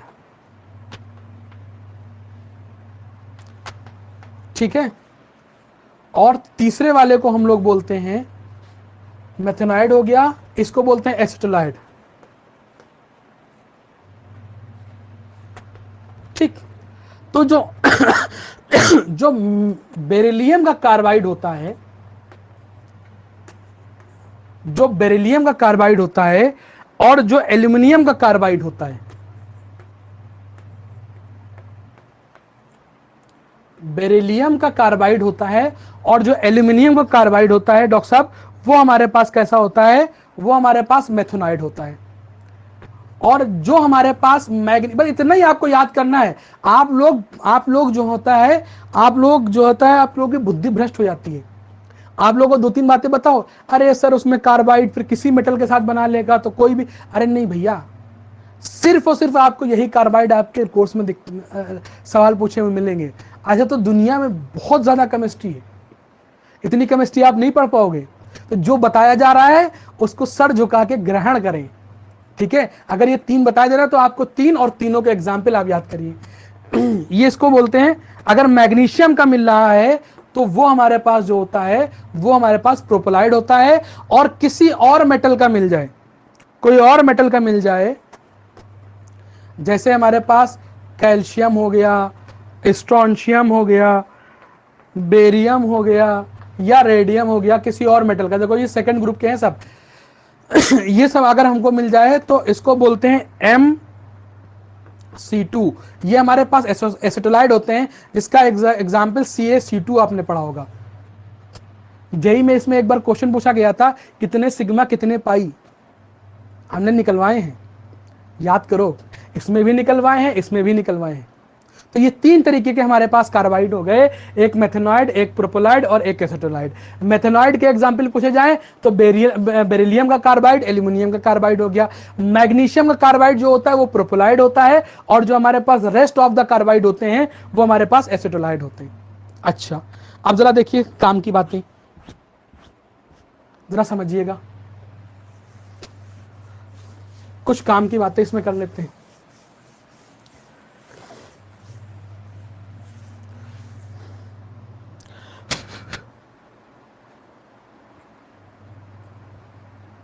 देखो, छोटा सा एक कॉन्सेप्ट में बताते हैं कि जो कार्बाइड है ये सॉल्ट है ना, कोई भी अगर सॉल्ट है, मान लिया हमारे पास NaCl है, NaCl है, अगर हम इसकी हाइड्रोलिसिस करा देते हैं, किसी भी सॉल्ट की हाइड्रोलिसिस कराते हैं, जो मेटल वाला पार्ट होगा वो अपना हाइड्रोक्साइड बनाएगा या हाइड्रा एसिड बनाएगा, ठीक है। जो मेटल वाला पार्ट होगा वो हाइड्रोक्साइड बनाएगा या ऑक्साइड बनाएगा, और जो नॉन मेटल वाला पार्ट होता है वो हाइड्रा एसिड बनाता है। मतलब हाइड्रा एसिड का मतलब क्या, ये जानने वाली बात है। हाइड्रा एसिड का मतलब ये होता है नॉन मेटल प्लस हाइड्रोजन, वो हाइड्रा एसिड होता है। और हाइड्रोक्साइड क्या होता है, नॉन मेटल प्लस OH, वो हाइड्रोक्साइड होता है। इसमें नॉन मेटल क्या है, क्लोरीन, और इसका H लेके तो क्या बनाएगा, HCl बनाएगा। क्लियर नहीं क्लियर? अच्छा, अब अगर हम तुमसे ये पूछें कि हमारे पास Be2C है और इसकी हमने हाइड्रोलिसिस कर दी है, तो उसका प्रोडक्ट क्या बनेगा? बताओ उसका क्या प्रोडक्ट बनेगा? देखो, बेरिलियम हाइड्रोक्साइड नहीं बनाता, तो बेरिलियम तो अपना ऑक्साइड बनाएगा, मेटल है तो मेटल या तो हाइड्रोक्साइड बनाएगा या तो ऑक्साइड बनाएगा। तो सिर्फ और सिर्फ बेरिलियम के बारे में जान लो कि वो ऑक्साइड बनाता है। क्लियर? अब यहां पर नॉन मेटल क्या हुआ, कार्बन अपना हाइड्रा एसिड बनाएगा। कार्बन अपना क्या बनाएगा, हाइड्रा एसिड बनाएगा। अब ध्यान देना, इस कार्बन का हाइड्रा एसिड क्या होगा, इस कार्बन में हाइड्रोजन जोड़ देना है।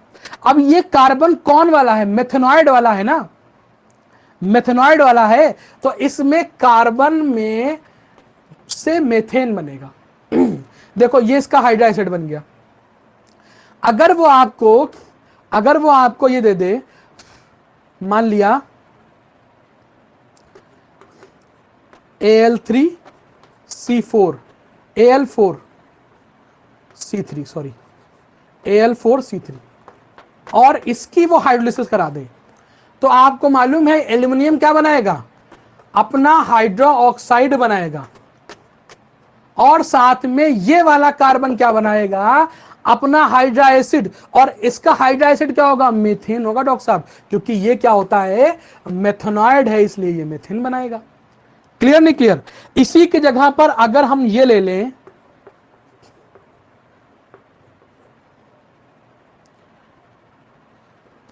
Mg2C3,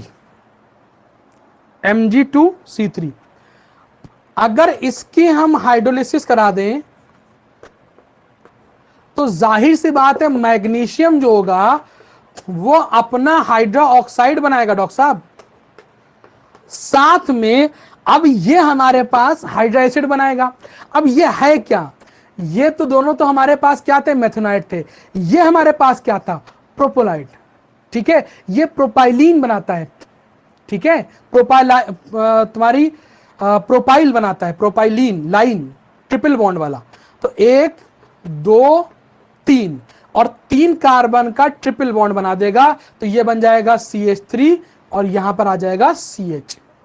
क्लियर नहीं क्लियर, बात समझ में आई कि नहीं? इसे प्रोपोलाइड बोलते हैं,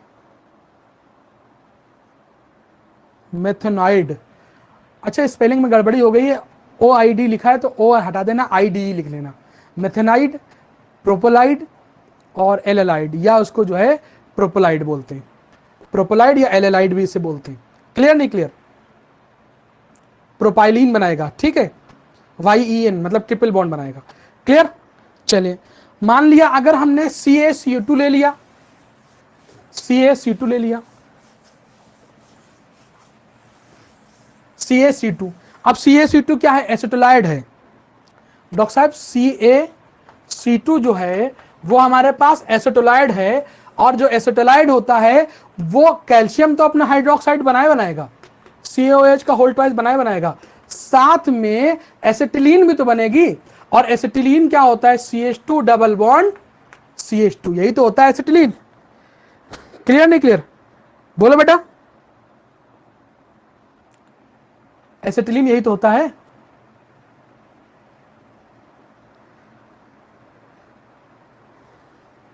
C2H2 होता है, सॉरी C2H2 एसिटिलीन। ठीक है, C2H2, वेरी सॉरी लेक्चर थोड़ा बड़ा हो गया ना। चले बेटा, इसको बड़ा क्या हो गया, ठीक है बेटा, सब सही चलता है इतना। एक बार में अगर पूरा हम ये कंप्लीट हो जाएगा तब फिर आप लोगों के लिए प्रॉब्लम नहीं होगी इसमें। ठीक है, चले आ जाइए 10th नंबर पे आ जाइए, ऑक्सीडेशन। बस 2-3 हेडिंग और बची बस। 10th नंबर पे आ जाइए, ऑक्सीडेशन। अच्छा, ध्यान दीजिए, अगर हमारे पास RCH3 है, इसका हम ऑक्सीडेशन करा दें तो ये कन्वर्ट हो जाता है अल्कोहल में। अगर हम अल्कोहल का ऑक्सीडेशन करा दें, डॉक्टर साहब जरा समझे रहिएगा, ये सारी सिंपल चीजें हैं। तो ये कन्वर्ट हो जाता है RCHO एल्डिहाइड में, और अगर इसका हमने ऑक्सीडेशन करा दिया तो ये कन्वर्ट हो जाता है RCOOH एसिड में, और अगर हमने एसिड का ऑक्सीडेशन करा दिया, ये देखो, तो ये कन्वर्ट हो जाता है हमारे पास CO2। ये एक चेन है जिसको अच्छी तरीके से आपको याद करना है। ऑक्सीडेशन रिडक्शन के लिए हमेशा ध्यान रखिएगा। एल्केन का ऑक्सीडेशन कराएंगे तो अल्कोहल, अल्कोहल कराएंगे तो एल्डिहाइड, एल्डिहाइड कराएंगे तो एसिड, एसिड कराएंगे तो CO2। अभी आपको ये नहीं बताएंगे, अभी हम आपको ये नहीं बताएंगे कि इसमें कौन कौन से ऑक्सीडाइजिंग एजेंट है, कौन कौन से रिड्यूसिंग एजेंट है। अगर हमको वापस जाना है, मान लिया हमको CO2 से एसिड बनाना है, तो आपको याद होगा कि इसमें RMgX डालना पड़ेगा। अगर हमको एसिड से एल्डिहाइड जाना है तो डॉक्टर साहब इसका रिडक्शन करना पड़ेगा। अगर हमको एल्डिहाइड से अल्कोहल जाना है फिर इसका रिडक्शन करना पड़ेगा। क्लियर नहीं क्लियर? और अगर हमको जो है अल्कोहल से इधर जाना है तब भी इसका रिडक्शन करना पड़ेगा। अभी हम इसका रिडक्शन पढ़ के आए हैं, किससे? उससे रेड फास्फोरस HI से। तो ये बात तो आपको मालूम होना जानी चाहिए कि एल्केन से स्टार्ट होगा, एल्केन का ऑक्सीडेशन कराएंगे तो अल्कोहल, अल्कोहल का ऑक्सीडेशन कराएंगे तो एल्डिहाइड, एल्डिहाइड का ऑक्सीडेशन तो एसिड, एसिड का ऑक्सीडेशन तो CO2। अगर आप चाहो तो ये RMgX वाला मिटा दो, क्योंकि सिर्फ अभी ऑक्सीडेशन और रिडक्शन की बात कर रहे हैं, तो यहां से बात कर लो। इसके रिडक्शन से तो कुछ नहीं होने वाला है। इसके लिए अगर वापस जाना है तो हमको RMgX लगाना पड़ेगा। इसको छोड़ के यहां से अगर वापस जाना है तो फिर सीधे रिडक्शन। इसका रिडक्शन कराएंगे तो एल्डिहाइड, एल्डिहाइड का रिडक्शन कराएंगे तो एल्कोहल, एल्कोहल का रिडक्शन कराएंगे तो एल्केन बन जाएगा। बात कुछ पल्ले पड़ रही नहीं पड़ रही? बहुत बढ़िया बात है। चलें इसे मिटा देते हैं। अच्छा एक बात बताओ, नोट तो कर ही लिया होगा उतना, क्या कीटोन बनता है? बिल्कुल बनता है। अगर हमारे पास एल्कोहल जो है वो सेकेंडरी है तो एल्डिहाइड की जगह पे हमारे पास कीटोन बन जाया करता है। सारी बातें अभी और आगे खुल के होंगी, अभी आप इसको बात को समझिए, थोड़ा सा इस बात को थोड़ा समझिए। क्लियर नहीं क्लियर बच्चा? बहुत बढ़िया बात है, चलिए इसे नोट कर लीजिए। अच्छा कुछ बातें हम आपसे करना चाह रहे हैं।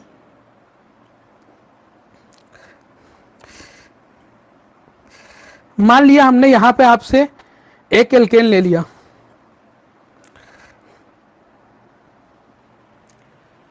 मान लिया हमने CH4 लिया, CH4, उसका हमने ऑक्सीडेशन करा दिया तो वो कन्वर्ट हो गया एल्कोहल में। फिर हमने क्या किया, फिर हमने एल्केन लिया और वो भी CH4 लिया और इसका ऑक्सीडेशन आपकी करा के देखा तो ये कन्वर्ट हो गया एल्डिहाइड में। समझ रहे हो?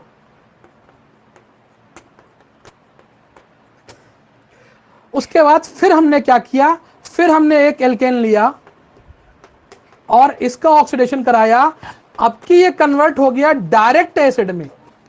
देखो एल्केन जो होता है, एल्केन जो होता है उसका ऑक्सीडेशन कराएंगे तो एल्कोहल में कन्वर्ट होगा, एल्कोहल का कराएंगे तो एल्डिहाइड में होगा, एल्डिहाइड का कराएंगे तो एसिड में हो जाएगा। तो हमारे पास होता क्या है, कुछ हमारे पास जो रिएजेंट होते हैं वो स्ट्रांग होते हैं, कुछ वीक होते हैं, कुछ थोड़ा सा ऑक्सीडेशन कराते हैं, कुछ बहुत सारा करा देते हैं। तो कोई एक रिएजेंट हमारे पास ऐसा है जो CH4 को सिर्फ एल्कोहल में बदल पाया, कोई एक ऐसा रिएजेंट था जिसने CH4 को एल्कोहल तो छोड़ो वो सीधा लेके कहां पहुंच गया, एल्डिहाइड तक, और एक उससे भी स्ट्रॉन्ग उससे भी स्ट्रॉन्ग ऑक्सीडाइजिंग एजेंट आया जो एल्केन को सीधे कहां तक लेके गया, एल्कोहल एल्डिहाइड से होता हुआ सीधे एसिड पे लाके पटक दिया। क्लियर नहीं क्लियर? बात समझ में आ रही कि नहीं आ रही है? अच्छा ये कौन सा हमारे पास रिड्यूसिंग एजेंट था, ये हमारे पास कौन सा रिड्यूसिंग एजेंट था? अगर हमने कॉपर, देखो बेटा सब एनसीईआरटी की बातें हैं, अगर हमने कॉपर लिया और 1000 डिग्री हीट लिया, कॉपर लिया और 1000 डिग्री हीट लिया और उस 100,000 नहीं बहुत हो गया, 100 एटमॉस्फेरिक प्रेशर लिया और 200 डिग्री सेंटीग्रेड, 1000 डिग्री तो बहुत हो जाएगा, उसमें तो पायरोलिसिस हो जाएगी, टूट टट सब खत्म हो जाएगा, ठीक है। 100 एटमॉस्फेरिक प्रेशर और 200 डिग्री क्या लिया हमने, तापमान लिया, तो ये हमारे पास एल्केन को काहे में बदल देगा, एल्कोहल में। अब कुछ बच्चों के दिमाग में टन से जो है घंटी बजी होगी, क्या घंटी बजी होगी कि सर अभी तो आपने बताया था कॉपर प्लस हीट जो होता है वो एल्केन बनाता है शुरुआत में। तो देखो ध्यान देना, सबकी अपनी अपनी फंक्शनिंग होती है। यही कॉपर प्लस हीट अगर एसिड के साथ जाएगा तो उसे एल्केन में कन्वर्ट कर देगा डिकार्बोक्सिलेशन करा के। यही कॉपर प्लस हीट अगर एल्केन के साथ जाएगा तो इसका ऑक्सीडेशन करा देता है और एल्कोहल में कन्वर्ट कर देता है। क्लियर है? चौक चेंज कर ले।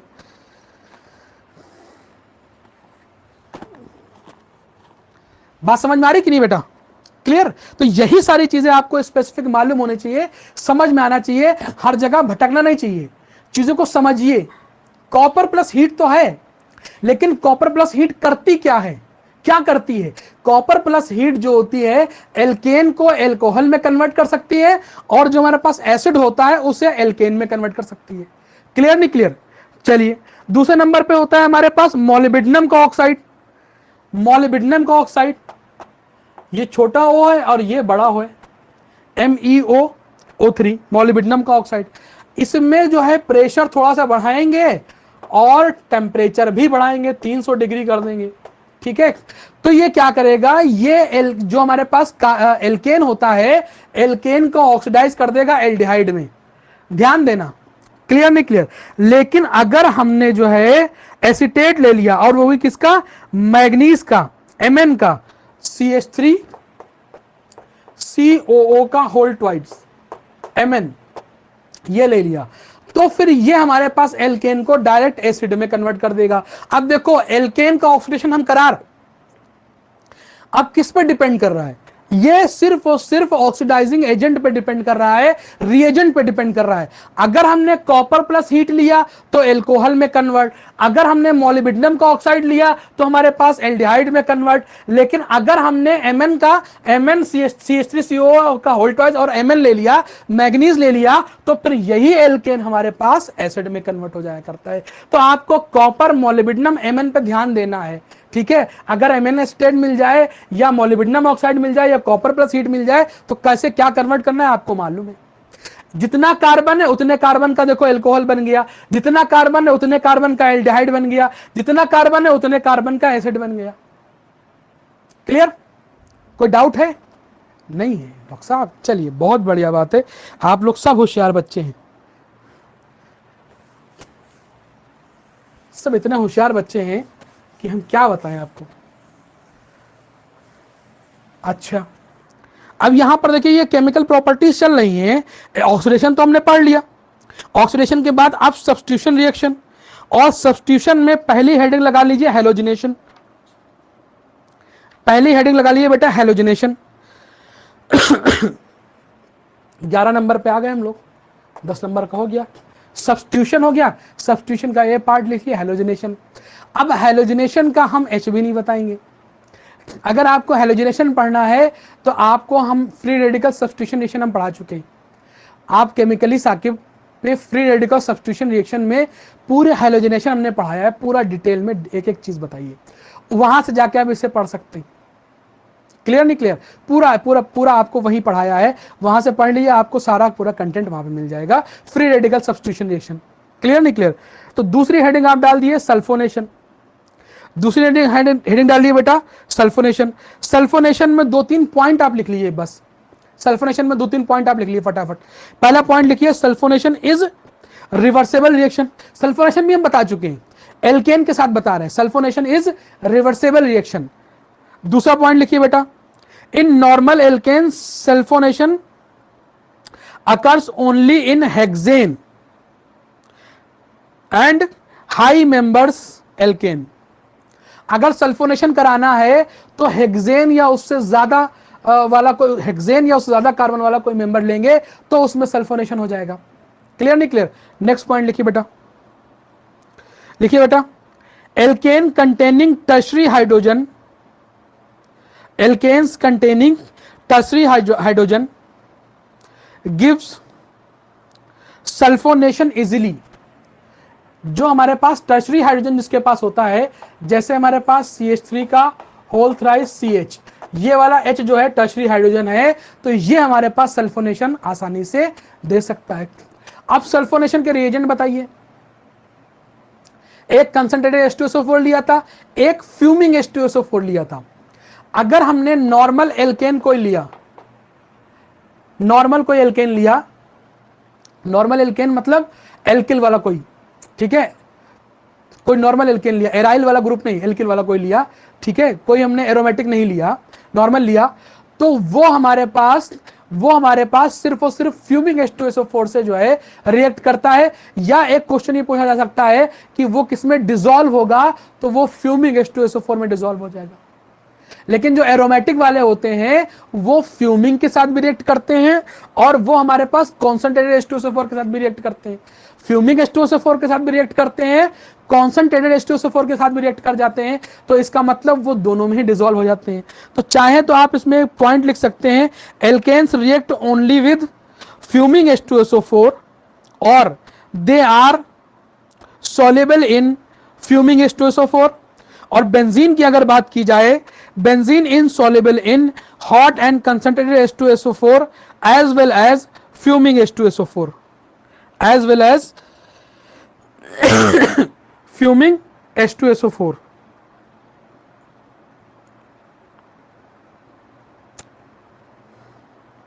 चले नेक्स्ट सी में जो है 11वें में ही एक हेडिंग और सब हेडिंग लगा दे, एरोमेटाइजेशन। एरोमेटाइजेशन एरोमेटाइजेशन एरोमेटाइजेशन देखो अगर हमको कहीं पर ये दिख जाए Cr2O3 और Cr2O3 और V2O5, या हमको दिख जाए MO, स्मॉल ओ है और ये कैपिटल O3, मोलिब्डेनम का ऑक्साइड, अगर ये कहीं पर हमको दिख जाए तो ये एरोमेटाइजेशन कर देता है। देखो एनसीईआरटी वाले जितने रिएजेंट हैं सारे वही, नॉर्मल से हीट करेंगे, थोड़ा सा गर्म करेंगे। मान लिया हमको एन हेक्सेन मिल गया, कहीं एन हेक्सेन मिल गया, तो ये एन हेक्सेन को अगर 6 कार्बन है तो 6 कार्बन का एरोमेटिक कंपाउंड बेंजीन रिंग होता है कि नहीं होता है। तो देखो ये नॉर्मल हेक्सेन को इसने एरोमेटिक में कन्वर्ट कर दिया। कौन सा हमारे पास, क्रोमियम का ऑक्साइड, वेनेडियम का ऑक्साइड या मोलिब्डेनम का ऑक्साइड ले सकते हैं। अगर हमारे पास एन हेक्सेन की जगह पर एन हेप्टेन है, देखो नॉर्मल हेप्टेन है, कितने कार्बन है, 7, 7 में से 6 तो बेंजीन रिंग बनाएंगे, 6 तो बेंजीन रिंग बनाएंगे, और जो 1 कार्बन बचा है वो बेंजीन रिंग पे हम लगा देंगे तो वो CH3। तो एन हेप्टेन से हमारे पास टॉल्वीन बनता है, एन हेक्सेन से हमारे पास बेंजीन बनता है। बेटा आपको रिएजेंट याद करना है, कौन सा रिएजेंट, रिएजेंट आपका क्रोमियम का ऑक्साइड, वेनेडियम का ऑक्साइड, मोलिब्डेनम का ऑक्साइड। अगर ये कहीं एन हेक्सेन या एन हेप्टेन को देख लेते हैं तो ये इसे एरोमेटिक कंपाउंड में कन्वर्ट कर देते हैं, बेंजोनाइड में कन्वर्ट करा देते हैं, इसको बेंजीन रिंग में कन्वर्ट करा देते हैं। कोई मुश्किल काम नहीं है, कोई बहुत मुश्किल काम नहीं। देखिए आज हमने 11 हेडिंग पढ़ ली, 11 हेडिंग पढ़ ली, और 11 हेडिंग के अगर आपने रिएजेंट याद कर लिए एक पेज पे कहीं पर लिख के कि इसका रिएजेंट ये है, फंक्शनिंग इसकी ये है, इसका रिएजेंट ये है, फंक्शनिंग। अब देखो फंक्शनिंग सबकी स्पेसिफिक है। अब यही तुम जो मोलिब्डेनम का ऑक्साइड लिया है, मोलिब्डेनम का ऑक्साइड लिया है, ये अगर नॉर्मल एल्केन कोई ले लिया, 6 से कम कार्बन वाला ले लिया तो उसको ऑक्सीडाइज करा देगा। लेकिन खाली मोलिब्डेनम का ऑक्साइड जो होता है वो ऑक्सीडाइज नहीं कराता है, उसके साथ जो होता है 200 एटमॉस्फेरिक प्रेशर और 300 डिग्री टेम्परेचर भी लगाना है, तब वो ऑक्सीडाइज कराता है, अदरवाइज वो एरोमेटाइज करा देगा। छोटी छोटी बातें हैं, आप लोग सीखते चलिए। चलिए 12वें नंबर पे आप लिख लिए रिएक्शन विद स्टीम। 12वें नंबर पे 11 हो गया, 12वें नंबर पे रिएक्शन विद स्टीम। अगर एल्केन की रिएक्शन हम स्टीम से करा दें, स्टीम से करा दें, मान लिया ये हमारे पास एक एल्केन है और ये हमारे पास H2O है, चूंकि हमने निकल लिया है और साथ में जो है साथ में हीट भी ली है, गर्म किया है तो ये स्टीम हो जाएगा। भाई ये गर्म किया है तो ये स्टीम में कन्वर्ट हो जाएगा। जो यहाँ पे प्रोडक्ट बनेगा वो CO प्लस H2 बनता है, CO प्लस H2 बनता है। क्लियर नहीं क्लियर, थ्राइस ऑफ H2 बन जाएगा। इसको हम लोग बोलते हैं वाटर गैस। इसको हम लोग क्या बोलते हैं बेटा, वाटर गैस बोलते हैं, या सिन गैस बोलते हैं, या सिंथेसिस गैस बोलते हैं। नोट कर लीजिएगा, इसको वाटर गैस बोलते हैं, या सिन गैस बोलते हैं, या सिंथेसिस गैस बोलते हैं। ध्यान देना बेटा, इसमें रेशियो के चक्कर में मत पड़ना, क्योंकि पहले रेशियो हम लोग ही पढ़ाते थे कि 1:1 है तो ये है, 1:3 है तो ये। एनसीईआरटी दोनों को यही लिख रही है, कोई रेशियो एनसीईआरटी नहीं बता रही है। जाके इनऑर्गेनिक केमिस्ट्री में देख लेना, कोई रेशियो एनसीईआरटी नहीं बता रही। क्लियर नहीं क्लियर। तो अगर आपको दिख जाए CO प्लस H2 या CO plus 3H2, water gas बोलते हैं, या उसे सिन गैस बोलते हैं, या सिंथेसिस गैस बोलते हैं। क्यों बोलते हैं, क्योंकि कई सारे जो है रिएजेंट बनाने के काम आता है, इसलिए इसको सिंथेसिस गैस भी बोल देते हैं। क्लियर। चलिए, बहुत सारे कंपाउंड बनाने का काम आता है। आइसोमराइजेशन हेडिंग डालिए 13 नंबर पे, 13 नंबर पे आइसोमराइजेशन, 13 नंबर पर आइसोमराइजेशन। देखो अगर हमारे पास कहीं पर भी एल्केन मिल जाए और उसमें AlCl3, खाली AlCl3, ध्यान देना खाली AlCl3 डाल दी ये नॉर्मल एल्केन जो होगा, ये नॉर्मल एल्केन को ये ब्रांच्ड एल्केन में कन्वर्ट कर देगा, ब्रांच्ड एल्केन में। अब कोई ब्रांच्ड एल्केन बन जाता है तो भाई वो उसका जो है आइसोमर बन जाएगा। तो आइसोमराइजेशन कौन करा रहा है बेटा, AlCl3 करा रहा है। एल्केन मिल गया तो उसकी ब्रांचिंग करा देगा, तो जब कई सारी ब्रांचेस बन जाएंगी तो मॉलिक्यूलर फार्मूला सेम रहेगा, बस स्ट्रक्चर अलग अलग हो जाएगा, तो उसको हम लोग बोल देते हैं, क्या बोल देते हैं कि वो आपस में आइसोमर हो गए। ठीक है, ये काम AlCl3 क्यों कराता है? इस वजह से कराता है ताकि इसका सरफेस एरिया थोड़ा सा कम हो जाए। AlCl3 सरफेस एरिया को डिक्रीज करा देता है। क्लियर नहीं क्लियर? बात समझ में आ रही कि नहीं आ रही? ब्रांच बन जाएंगी, सरफेस एरिया थोड़ा सा डिक्रीज कर जाएगा। क्लियर? बोलो बेटा, बात समझ में आ रही कि नहीं आ रही है? अच्छा, मान लिया हमने N पेंटेन लिया, N पेंटेन लिया, N पेंटेन लिया, N पेंटेन ले लिया और AlCl3 डालेंगे तो N पेंटेन को वो आइसोपेंटेन में कन्वर्ट कर देगा, ब्रांच में बना देगा। ध्यान दो, हम पढ़ा चुके हैं आइसोपेंटेन क्या होता है। बात समझ में आ रही कि नहीं आ रही है? और अगर जो है उसमें फिर से हमने AlCl3 डाल दिया तो इसको ये नियोपेंटेन में भी कन्वर्ट कर देता है, नियोपेंटेन में कन्वर्ट कर देगा। तो हमारे पास नॉर्मल पेंटेन आइसोपेंटेन से नियोपेंटेन में कन्वर्ट हो जाएगा। बेटा ये हमारे पास AlCl3 काम करा रहा है। एरोमेटाइजेशन, सॉरी, एरोमेटाइजेशन कौन करा रहा था हमारे पास? मोलिब्डेनम क्रोमियम का ऑक्साइड करा रहा था, वेनेडियम का ऑक्साइड करा रहा था। हमारे पास आइसोमराइजेशन कौन करा रहा है? एल्यूमिनियम AlCl3 करा रहा है, एल्यूमिनियम क्लोराइड करा रहा है। क्लियर? चलिए बच्चा इसको नोट कर लीजिए।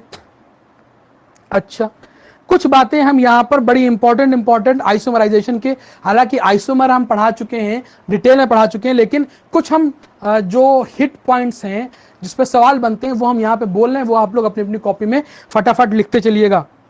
लिखिए बेटा, conformational comma chain and positional isomer are found in alkane. Alkane में कौन कौन सी आइसोमरिज्म पाई जाती है? Conformational comma chain comma positional isomerism पाई जाती है।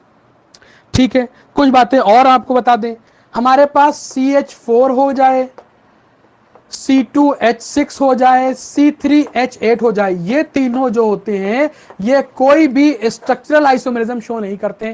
बेटा इसको जो है आप लोग नोट करिए बेटा, ये हमारे पास ऐसे कंपाउंड है जो कोई भी स्ट्रक्चरल आइसोमरिज्म शो नहीं करते हैं। अब आप लोग लिख लीजिए CH4 जो होता है CH4H10, ये हम पढ़ा चुके हैं, बनवा भी चुके हैं बेटा। CH4H10 इसमें दो स्ट्रक्चरल आइसोमर होते हैं, दो स्ट्रक्चरल आइसोमर होते हैं। C5H12 में तीन स्ट्रक्चरल आइसोमर होते हैं। C5H12 में तीन स्ट्रक्चरल आइसोमर होते हैं और C6H14 में जो होते हैं बेटा 5 स्ट्रक्चरल आइसोमर होते हैं, 5 स्ट्रक्चरल आइसोमर होते हैं। क्लियर नहीं क्लियर? बात समझ में आ रही है बेटा? बहुत बढ़िया बात है। ये आइसोमरिज्म के बारे में बहुत छोटी छोटी बातें आपको लिखा जाना, हालांकि ये सारी बातें हम आपको अच्छे तरीके से समझा चुके हैं, इसलिए हल्का सा इसको रिवीजन देके आपको लिखा रहे हैं ताकि आप जो है इसको रिवाइज करके आगे बढ़ जाएं। क्लियर नहीं क्लियर? अच्छा, उसके बाद एक और नेक्स्ट पॉइंट लिखिए, minimum number of carbon in alkane to show isomerism is equals to 2। अगर हमको जो है एल्केन में आइसोमरिज्म शो कराना है तो उसके लिए मिनिमम नंबर ऑफ कार्बन कितने चाहिए बेटा? 2 चाहिए। क्लियर नहीं क्लियर? नेक्स्ट पॉइंट लिखिए बेटा, minimum number of carbon to show structural isomerism. Structural isomerism के लिए कितने कार्बन चाहिए हमको? मिनिमम इज इक्वल टू 4, 4 चाहिए। टिक मार्क करके नेक्स्ट पॉइंट लिखे बेटा, minimum number of carbon in alkane to show enantiomerism और ऑप्टिकल एक्टिविटी इज 7। ये सारी बातें हम आपको पढ़ा चुके हैं, बस यहां पर जो बच्चे नए जुड़े हैं कम से कम उनको सवाल के जवाब मिल जाएंगे। ठीक है, ये सारी बातें आप लिख लीजिएगा, ये ऐसे याद कर लीजिएगा, आप मेमोराइज कर लीजिएगा। अब लास्ट जो है 14 नंबर पर, अच्छा आइसोमराइजेशन 13 नंबर पे था, 14 नंबर पे बेटा आप जो है हेडिंग डाल लीजिए melting point and boiling point. Melting point and boiling point, melting point and boiling point, ये हमारे पास लास्ट हेडिंग पड़ेगी और आपका एल्केन समाप्त हो जाएगा। 14 melting point and boiling point. आप ये बात समझिए कि melting point and boiling point जो होता है वो मॉलिक्यूलर वेट के डायरेक्टली प्रोपोर्शनल टू होता है और इनवर्सली प्रोपोर्शनल टू होता है ब्रांचिंग। ठीक है, जिनकी ब्रांच कम होती है, जिसमें ब्रांचिंग कम होती है, उसका मेल्टिंग पॉइंट बॉइलिंग पॉइंट ज्यादा होता है। पूछा जाए ऐसा क्यों? क्योंकि इसकी वजह ये होती है कि वो क्लोज्ड पैक आसानी से हो जाएगा। क्लोज्ड पैकिंग जो होती है वो अनब्रांच की इजिली हो जाती है। उनका जो क्रिस्टल स्ट्रक्चर होता है, इसकी वजह से उनका बॉइलिंग पॉइंट और मेल्टिंग पॉइंट ज्यादा होता है, जो हमारे पास ब्रांच्ड अनब्रांच्ड होते हैं। ठीक है, और जिनकी ब्रांचिंग ज्यादा हो जाती है, उनकी क्लोज पैकिंग जो उतनी अच्छी नहीं होती है, जिससे उनका मेल्टिंग पॉइंट बॉइलिंग पॉइंट घट जाता है। तो ब्रांचिंग अगर बढ़ेगी तो मेल्टिंग पॉइंट बॉइलिंग पॉइंट घट जाएगा, अगर मॉलिक्यूलर वेट बढ़ेगा तो मेल्टिंग पॉइंट बॉइलिंग पॉइंट बढ़ जाया करता है। क्लियर नहीं क्लियर? बोलो बच्चा। अच्छा, अगर आपसे एक बात हम पूछें, छोटी सी बात आपसे पूछें, जरा आप हमको छोटी सी एक बात बताइएगा। एक क्वेश्चन लिखिए, 2,2 dimethyl pentane and n pentane, 2,2 dimethyl pentane. बड़ा बढ़िया क्वेश्चन है। हम ये पूछना चाह रहे हैं 2,2 डाइमेथाइल पेंटेन और एन पेंटेन, तो किसमें किसका बॉइलिंग पॉइंट मेल्टिंग पॉइंट ज्यादा होगा?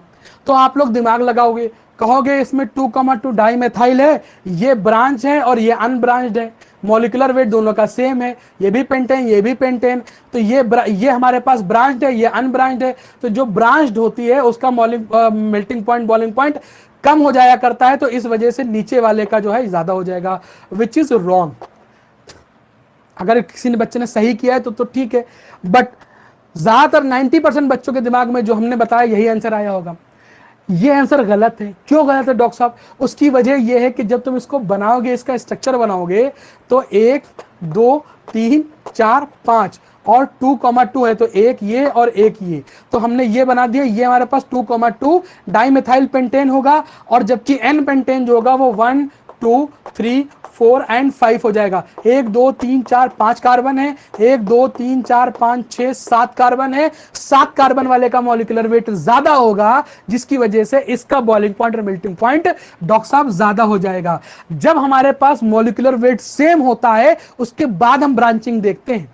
बात समझ में आ रही कि नहीं आ रही है? हम पहले ब्रांचिंग नहीं देखते। लेकिन कुछ बच्चे तो, अगर हम ये बता भी दे रहे हैं, तो कुछ बच्चे तो सोचेंगे ये भी पेंटेन ये भी पेंटेन। नहीं नहीं नहीं, इसीलिए स्ट्रक्चर बना लेना, उसके बाद जवाब लगाना, तब आपको समझ में आ जाएगा। अच्छा, तो किसका अलग अलग हो सकता है? जैसे मान लिया हमारे पास ये आ गया, हमारे पास एन पेंटेन है और हमारे पास आइसोपेंटेन है। आइसोपेंटेन है, जब इसका बनाओगे तो 1 2 3 4 एंड 5, और आइसो वाला 1 2 3 एंड 4, और यहां पर एक कार्बन। तो अब देखोगे तो मैं 1 2 3 4 5 1 2 3 4 5, दोनों में जो है नंबर ऑफ कार्बन बराबर है, दोनों का मॉलिक्यूलर वेट बराबर हो जाएगा। तो अब ब्रांचिंग चेक करेंगे, तो जिसकी ब्रांचिंग ज्यादा, उसका मॉलिक्यूलर वेट और उसका मेल्टिंग पॉइंट और बॉइलिंग पॉइंट जो है वो कम हो जाया करता है, तो इसके लिए एन पेंटेन का ज्यादा हो जाएगा। क्लियर नहीं क्लियर? अच्छा, बात समझ में आ रही कि नहीं आ रही? बहुत बढ़िया बात है। अच्छा, एक जो है टिक मार करके एक पॉइंट लिख लीजिए, 2,2 डाइमेथाइल प्रोपेन, 2,2 डाइमेथाइल प्रोपेन, और उसके ब्रैकेट में लिखिए एन पेंटेन। एन पेंटेन जो इसका जो हमारे पास मेल्टिंग पॉइंट बॉइलिंग पॉइंट होता है, वो एक्सेप्शनली बहुत ज्यादा हो जाता है। C20H22, C20H22 से भी तकरीबन ज्यादा हो जाता है। किसका? नियोपेंटेन का। नियोपेंटेन का जो मेल्टिंग पॉइंट और बॉइलिंग पॉइंट होता है, वो एक्सेप्शनली जो होता है बहुत ज्यादा हो जाता है। वो C20H22 से भी ज्यादा हो जाता है, इतना ज्यादा होता है नियोपेंटेन। इसको जब तुम बनाओगे तो बेटा ये बनेगा नियोपेंटेन। ये हमारे पास स्ट्रक्चर है नियोपेंटेन का, इसको बोलते हैं 2,2 डाइमेथाइल प्रोपेन। ठीक है, तो इसका अगर हमारे पास मेल्टिंग पॉइंट बॉइलिंग पॉइंट आ जाए तो ये सबसे ज्यादा हो जाएगा एक्सेप्शनली। इसको एक टिक मार करके एक पॉइंट लिख लीजिएगा, टिक मार करके एक पॉइंट लिख लीजिएगा बेटा। देखो, melting point of n pentane bracket में 2,2 dimethyl propane is exceptionally very high,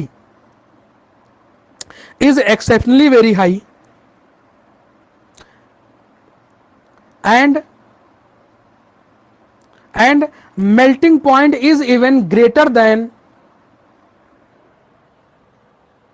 C20H42 होगा, very sorry, C20H42 melting point is even greater than C20H12 sorry H42 मतलब इससे भी ज्यादा जो है इसका मेल्टिंग पॉइंट हो जाया करता है। ध्यान देना, नियोपेंटेन का टिक मार करके अलग से कहीं लिख लेना, ठीक है।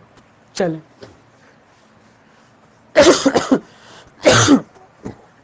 अच्छा, अगर हम इसका जो है एल्केन का बॉइलिंग पॉइंट देखें,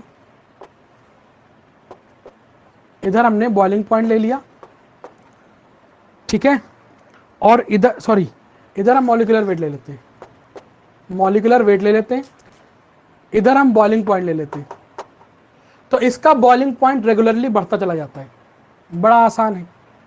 लेकिन अगर हम मेल्टिंग पॉइंट जो होता है, मेल्टिंग पॉइंट ले लें, ये हमने मेल्टिंग पॉइंट ले लिया और इधर हम मॉलिक्यूलर वेट ले रहे हैं, ठीक है, तो जो बॉइलिंग पॉइंट होता है बेटा वो रेगुलर होता है, और जो मेल्टिंग पॉइंट होता है वो इररेगुलर होता है। वो कुछ इस तरीके से होता है, जिगजैग। इसको हम लोग सा टूथ बोलते हैं। क्या बोलते हैं बेटा? सा टूथ। सा मतलब नहीं, सा समझ में आ रहा है? अरे सा मतलब आरी, आरी, सा मतलब आरी। जैसे ये हमारे पास C18, तो ये हमारे पास C19, कार्बन 19, ये 20, ये 21, ये 22 और ये 23। तुमने देखा होगा जो इवन नंबर वाले कार्बन है उनमें कुछ ज्यादा मेल्टिंग पॉइंट होता है, जबकि उसके एडजेसेंट वाला जो ऑड नंबर वाला कार्बन होता है उसमें कुछ कम होता है। तो जो हमारे पास मेल्टिंग पॉइंट होता है वो इररेगुलर होता है, जबकि बॉइलिंग पॉइंट जो होता है देखो वो रेगुलरली इंक्रीज कर रहा है। जबकि मेल्टिंग पॉइंट पहले देखो बढ़ा, फिर घटा, फिर बढ़ा, फिर घटा। तो इवन नंबर वाला जो होता है वो अपने एडजेसेंट से थोड़ा ज्यादा होता है। इसको हम लोग बोलते हैं सा टूथ। सा नहीं समझ में आता? सा आरी, सा उसी के टूथ नहीं देखा होगा, जिगजैग तो होते हैं। अरे भैया कारपेंटर के पास आरी होती है, देखे हो नहीं देखे हो यार? कुछ तो बताओ डॉक्टर साहब, होता नहीं होता है? उसी के तरीके से ये है। क्लियर नहीं क्लियर बाबू? बात समझ में आ रही कि नहीं आ रही? बोलो। ऐसा होता क्यों है? ऐसा इसलिए होता है ताकि इसमें जो है मॉलिक्यूलर अट्रैक्शन ज्यादा हो जाता है, जिससे वजह से ये पैटर्न इसका फॉलो होता है। क्लियर? चलिए चेक कर लिया है। तो ये आपका एल्केन जो है इन वन शॉट हो गया है। हमने जैसा आपसे वादा किया था कि यहाँ से जो चैप्टर्स हैं बहुत तेजी से निकल के जाएंगे। ये तो एल्केन बड़े चैप्टर्स हैं, बड़ी आसानी से ये चैप्टर खत्म हो गया। इसके बाद एल्कीन, फिर एल्काइन आएगा। तो देखेंगे एल्कीन को 2 या 1 लेक्चर में उसे भी खत्म करेंगे और आसानी से चैप्टर्स खत्म हो जाएंगे। तो टेंशन ना लिया जाए, पढ़ाई की जाए। और इस एल्केन को करने के बाद आप लास्ट 10 ईयर के सवाल जरूर लगा लीजिएगा, आपको सवाल लगाने में मजा आएगा। आप कॉन्सेप्ट समझते जाइएगा। आपका हाइड्रोकार्बन इधर खत्म होगा, उधर आपके पास कॉन्सेप्ट, आपका जो कॉन्फिडेंस होगा वो बढ़ना शुरू हो जाएगा, इंक्रीज करना शुरू हो जाएगा। क्लियर नहीं क्लियर? तो आप लोग अच्छे से पढ़ाई करते रहे, मेहनत करते रहे। तब तक के लिए शब ब खैर, गुड नाइट, शुभ रात्रि, thank you very much, bye bye.